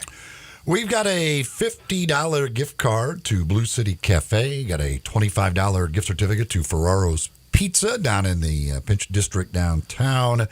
We've got a couple of Malco movie passes, got a free haircut from Supercuts, and a $25 gift certificate to Blinds, etc. South. Great prize package. We were unable to give it away last Friday. We didn't have a lot of time, so I wanted to come right back with the same question that I posed last Friday. Major League Baseball managers who have won a World Series since 2000. That includes the 2000 season. Major League Baseball managers who have won a World Series since 2000. For example, if I said Bruce Bochy, what would you say, Eli? I'd say yes. I would say just a couple of days ago. But he had won 3 previous with the San Francisco Giants. So it's that easy. Major League Baseball managers who have won a World Series since 2000, 360-8255. Don't delay. Don't get shut out as we play 10 in a row. All right, George is going to lead it off. What's up, George? Hey, George. Let's try it. Not even a golf question, and George is participating. All right, here we go. I won't do well, but go ahead. Mike Matheny. That's a no. Tony La Russa. That's a yes. Terry Collins. That's a no. A.J. Hinch. That's a yes. Bobby Valentine. That's a no. John Farrell. That's a yes. Ron Washington. That's a no. Alex Cora. That's a yes. Red Bob Sox. Brenly. That's a yes. Mike Hargrove. That's a no, I think. That's a winner right there. Doubted himself. George was ready, rocking and rolling, and he comes through and wins right off the bat. George, very well done, sir. Hold on. Zach will take care of you. You got a great prize package coming your way. Wow.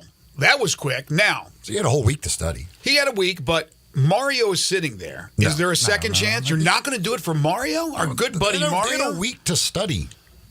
It's not even like, this is like taking online tests. You got the answers in front of you. You think it's a big old softball? Yes, when you have a week to study it. Okay, no second chance opportunity. Sorry, Mario. He's being the Grinch, not me. I would have given you a prize package. I would have doubled what George had won. No, I'm kidding. All right, so Eli, you play second chance. You've had a week to think about it. Dave Roberts. Yes. Bobby Cox. No. Jim Leland. No. Clint Hurdle. No. Charlie Manuel. Yes. Joe Madden. Yes. Better get that one right. Jack McKeon. Yes. Dave Martinez. Yes. Terry Francona. Yes. Mike Scioscia. No. Oh! He did well. They beat Oh, no prize package for Eli Savoy. That's 10 in a row. That was quick. We do it each and every Friday, so you don't get shut out. It's always smart to try to get in early like George was able to win a terrific prize package. So there you go. That's 10 in a row. We do have time to take some calls and texts if you guys like in our final 20 minutes or so before we wrap it up for the weekend. It has been quite the week, and it's a busy weekend, at least on paper, as far as what could be a quality weekend of sports. The World Series obviously is over. Baseball's over for 2023, but now we are getting into the thick of the least watched World Series ever, by the way. It is. It is the least watch, according to the Nielsen, I guess, or whatever, Arbitron, whatever they end up doing as far as ratings are concerned. No surprise whatsoever. I don't think this is, by any stretch of the imagination, an indictment on the game of baseball. It is an indictment, though, on having teams from Texas. Even though Arlington is the Dallas Metroplex, it's a big area. Yeah, they care about football right now. They care about their Cowboys. And as far as Arizona is concerned, I don't know what they care about out there. When you don't have the markets that include the New Yorks and the Chicagos and the Philadelphias, even L.A. to some extent, you're not going to get big ratings. So that was not a surprise whatsoever. Yeah, and again, it's all relative, but I mean, they're still, the average was over 9 million viewers. So it's not like nobody's watching. No. And you know, the Monday night game, what was it? 3? I think it was game 3 was a Monday night game. You know, going against Monday Night Football, probably, I mean, I think baseball, that's probably one of the things they need to look at as far as scheduling. Right. Nobody wants to go against the NFL. It just doesn't matter. Mm-hmm. I don't care if it's a regular, you're playing the World Series versus a regular season game or not. Everybody watches the NFL. So that Monday night game was the least watched of all of the games, which is no surprise because you're going against Monday Night Football. I know TV dictates a lot of this, but I would think TV would want to, if at all possible, avoid going against the NFL. Certainly Fox understands the power of the NFL, so they should be like, yeah, you know what, probably not going against that. And even if, to me, if you're the World Series and in your baseball and you want to play a Monday game, play it at 4 o'clock. Well, back in the day, they did. They used to play afternoon games, and we've talked about that. We've gone down that nostalgic road before. Now, I hate that the World Series ends in November now. Not always, but I guess there's that opportunity because everything's stretched out with the postseason. That has nothing to do with the ratings. I completely understand that. And, of course, you end up getting a team in Texas and a team in Arizona. It's not like you had northern teams where the weather starts to turn really bad and cold and you play in an outdoor stadium, which I still am puzzled that Minnesota is an outdoor stadium and not a dome like they used to have. But anyway, I digress. This is it was a fun postseason. I enjoyed the World Series. It was a dominating performance by Texas. All right, let's go to the Sports 56 listener lines. Alan wants to talk about his precious Big Orange. Alan, how are you? Yeah, guys, I wanted to give you an update on what's going on in Knoxville. This is their 12th straight sellout.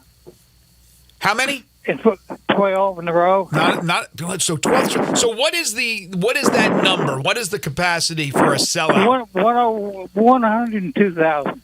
102 even. Okay. Yeah, no, a little bit more. Also, they've sold out all the season tickets in basketball. They got a good basketball team. They've sold out 14,000. Yeah, 14,800 tickets.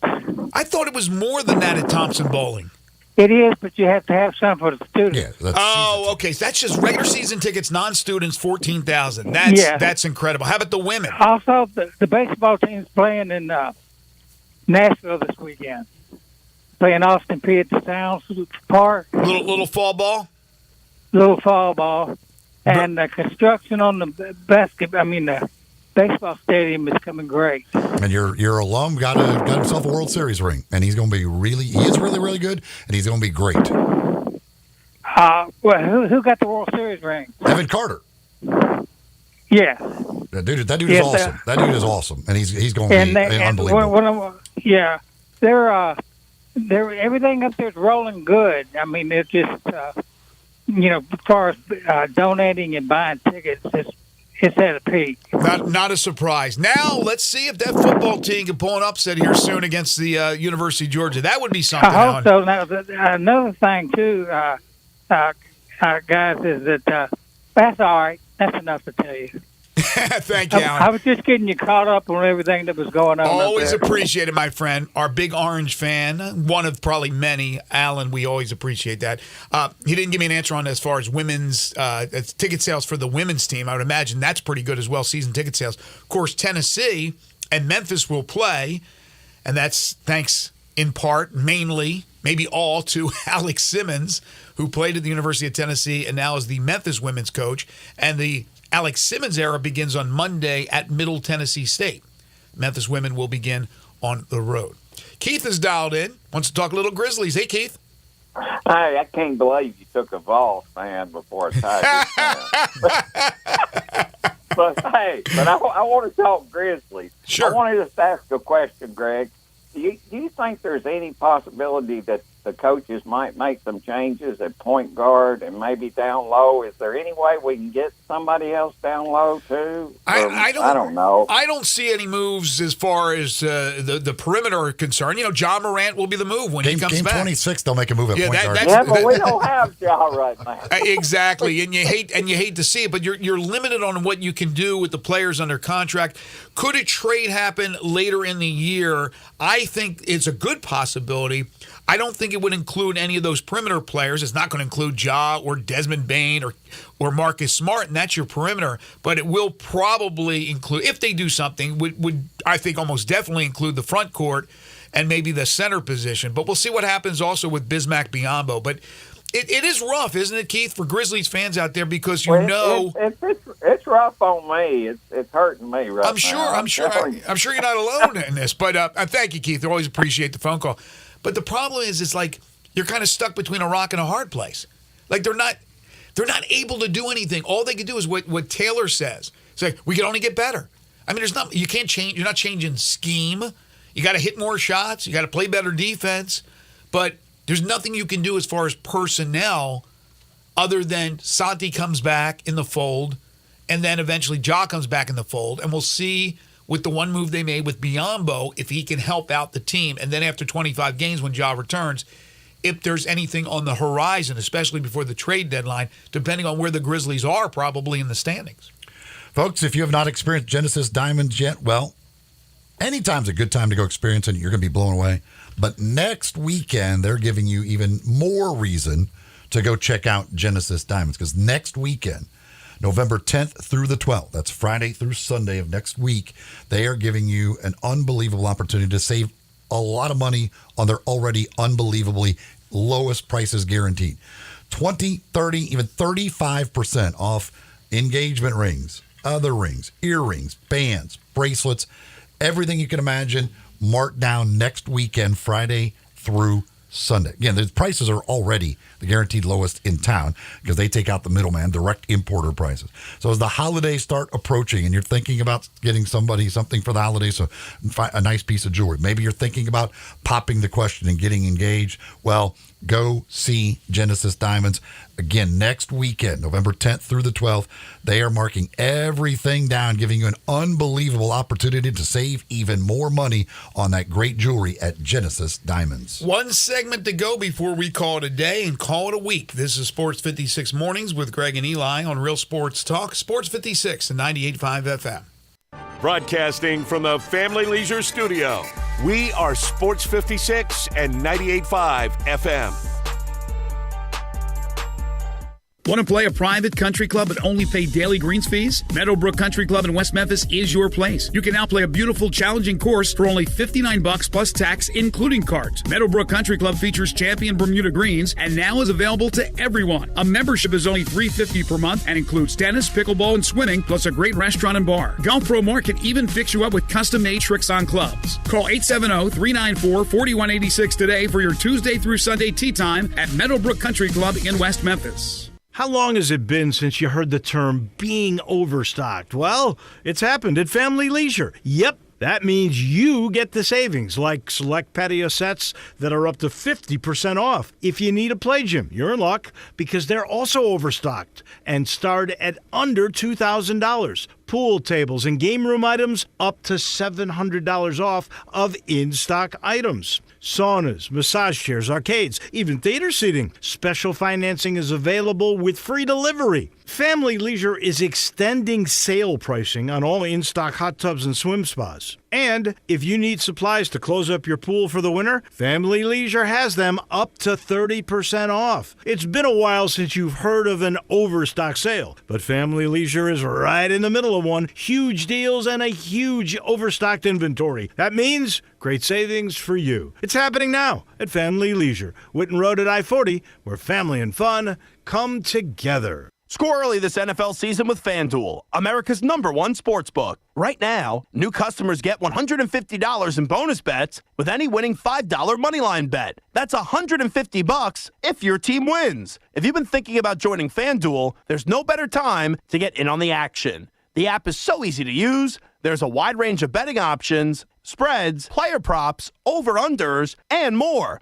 I like putting a spread bet together with the over for my parlays, and anytime player touchdown always has me on the edge of my seat. So if you're ready to do the same, visit FanDuel.com/win and kick off the NFL season. That's FanDuel.com/win. FanDuel, official partner of the NFL. 21 plus and present in Tennessee. First online real money wager only. $5 pregame money line wager required. First online real money wager only. $10 first deposit required. Bonus issued as non-withdrawable bonus bets that expire 7 days after receipt. See terms at sportsbook.fanduel.com. Gambling problem? Call TN Redline 1-800-889-9789. If you haven't experienced Genesis Diamonds yet, your moment has arrived. Next weekend, November 10th through 12th, Genesis is putting everything on sale. Save 20, 30, even 35%. Rings, earrings, bands, bracelets, engagement rings. World-class designers will be here too, showcasing fashion jewelry never seen here before. All on sale. Luxury pre-owned Rolex watches and all lab-grown diamonds are also included. Don't miss this spectacular store-wide sale. Next weekend, November 10th, 11th, and 12th at Genesis Diamonds, Poplar and Perkins Extended. See store for details.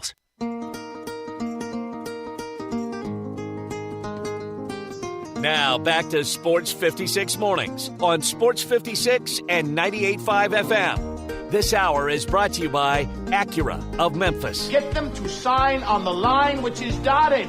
Here once again, Greg Gaston and Eli Savoy. Gonna put the world away for a minute, pretend I don't live in it. Sunshine gonna wash my blues away. Welcome back, everyone. Looking at this interview that Tyreek Hill is doing or was doing here on ESPN. I didn't know, obviously, to be as short as he is, obviously he's fast. You got to be strong. He's yoked, man. Yeah. He's a rock.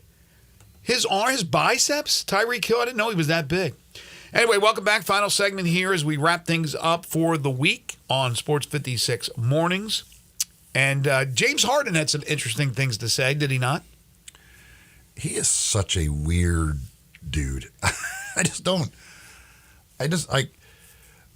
To say he was on a leash in Philadelphia. I don't even understand how you can, like, they literally, everywhere he's ever been, other than Oklahoma City when he wasn't Like he was just getting established, right? Like everywhere else he's been, the dude literally has the ball in his hands at all times to do whatever he wants. Yeah, he's had free to reign. To create for himself, create for teammates, create for anybody. The dude I'm pretty sure no coach has ever told him not to shoot or anything like that. To say you're on a leash, and then to say, I'm not a system player, I am a system. What the hell does that mean? I have no idea. Maybe it was just a bad relationship with Embiid, but it always seems like it's a bad relationship. But now we're expected to see him have a great relationship with Paul George, Kawhi Leonard, and Russell Westbrook all together. Yeah, like to me, like if you were going to be on a leash, I think you'd be on a leash here. Exactly. More than you were in Philadelphia. Exactly. And I'm actually really surprised that Joel Embiid kind of just took the high road and just said, no, he had the ball, could do whatever he wanted. I get it, But and then, I wish him well, all that stuff. Like Embiid, I thought maybe Embiid would take a shot or two at him, but Embiid just let it go. Took the high road and wished him well. And all I think he said is, I hope we meet in the finals and he loses. Yeah, Embiid did all the right things. I thought he did all the right things as a player. I thought he did all the right things recently here, not commenting on that. I don't know, was there ever an issue with Harden and young Tyrese Maxey, who started to come into his own in Philadelphia? I would watch those Sixers games. I didn't see this guy being held back. In fact, there were games when I played Harden either straight up for points or in some kind of parlay, and I'm like, will you shoot the ball? I mean, he has the chance to shoot it, and he doesn't shoot it, and he dishes it, or whatever the case may be, whatever I needed in that particular situation with James Harden, he wasn't doing it. It doesn't seem like he wasn't doing it because he was held back. That's never been the problem. Now, like you said, in this situation, what's the pecking order?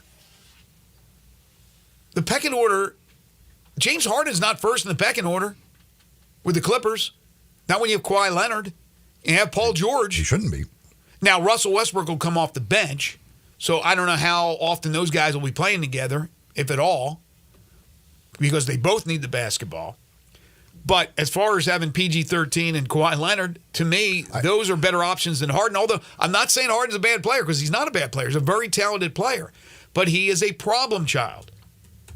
It's got to make any coach feel really good when your new player says, I'm not a system player, I am a system. Yeah, I am a system. I am a system. That makes you feel great as a coach. Like, oh, yeah, he's coming in willing to be coachable. Like, he's really in this for the team.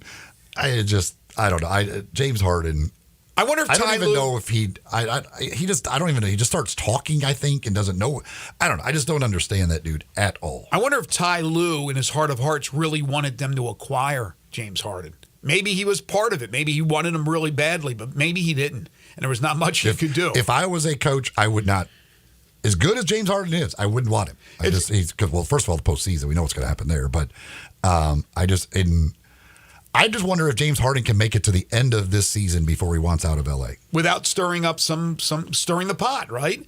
I don't know. You called him weird, which you are accurate in your description of James Harden, but certainly he's not the weirdest. He's still. I don't know if he pales in comparison, but he's at least second to Kyrie Irving. He's still not weirder than that guy, but he is weird. There ain't no question about it. The thicker that beard got, the weirder that guy got. Text here from Wayne. He says, I've been to every Memphis football game this year, and I'm confident to say the Tigers could easily be 8-0. Play the Mizzou game in Memphis, shed the SEC bias, and the Tigers win it, no doubt. Still waiting for that complete game from the Tigers and hoping it comes against the Bulls this Saturday. Yeah, we're all waiting for that complete game. Could they be 8-0? Look, they played Missouri really, really tough. I never thought Missouri wasn't going to win that football game, so I'm not so sure about that one. But again, you were playing basically a road game. Let's be honest. You weren't in Columbia, but you were playing a road game. As far as Tulane is concerned, certainly you could have won that game. You had the lead in that game. You had a comfortable double-digit lead, and then all of a sudden it wasn't comfortable anymore and you lost that game. So it's not crazy what he's saying. Now, there's still a huge game on the horizon, and you cannot look past that game. You have to take care of business at home against South Florida. You have to go on the road against Charlotte, and then you get a chance to play SMU. I don't see SMU losing before that Memphis game. Speaking of the University of Memphis, good luck to the women's soccer team. They'll play in the championship of the American Athletic Conference tournament on Sunday. Sunday, yes. Sunday afternoon. So they had the comeback win in round one, got another win yesterday, so they'll be in that championship game on Sunday. Yeah, that was scary. That first round game, they were trailing 1-0, and they ended up coming back to win 2-1. But that's what good teams do. That they do those things when they face a little adversity. They always seem to come through. Well, whether you're going out tonight for a little high school football and you're going to do some tailgating, or tailgating tomorrow down in Oxford or here in Memphis or wherever, bring Corky's along, right? Corky's and that delicious slow-smoked barbecue is great for tailgating. It is great just for lunch or for dinner at home or at their restaurants. And if you have an event coming up and you want it catered, they can do that as well. They've been around for about 40 years, roughly, and they've been catering for that long. They've been catering since day one. They'll start you out as low as just $8.99 per person for all that fantastic barbecue. Whether it's the ribs, whether it's just the pulled pork, barbecue nachos are tremendous. Cheese and sausage plates second to none. And then you can go a little bit away from the barbecue. They have an award-winning catfish plate. Tamales are delicious. Amazing desserts. Those rolls are fantastic that you get with your meals. It's Corky's Ribs and Barbecue, lunch specials every day, party packs that start at just $7.49.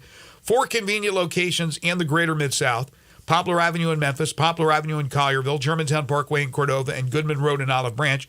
And got a little birthday celebration or any type of celebration coming up, you can reserve their private party room at either the Cordova or the Olive Branch location. Just give them a jingle, set up your time and date for that. Corky's Ribs and Barbecue, open for lunch and dinner 7 days a week. That's going to do it for us today and this week. We want to thank you folks for listening, your calls, your texts, your tweets. We always appreciate that. Big thanks to John Varlas, to Ole Miss men's basketball coach Chris Beard, and to Brandon Lang for joining us on the program. We're back bright and early Monday morning, starting at 7 a.m. Stay tuned. Wallo and Friends on Sports 56 is coming up next. For Eli Savoy and for Zach Boyd, I'm Greg Gaston. Have a great weekend, everyone.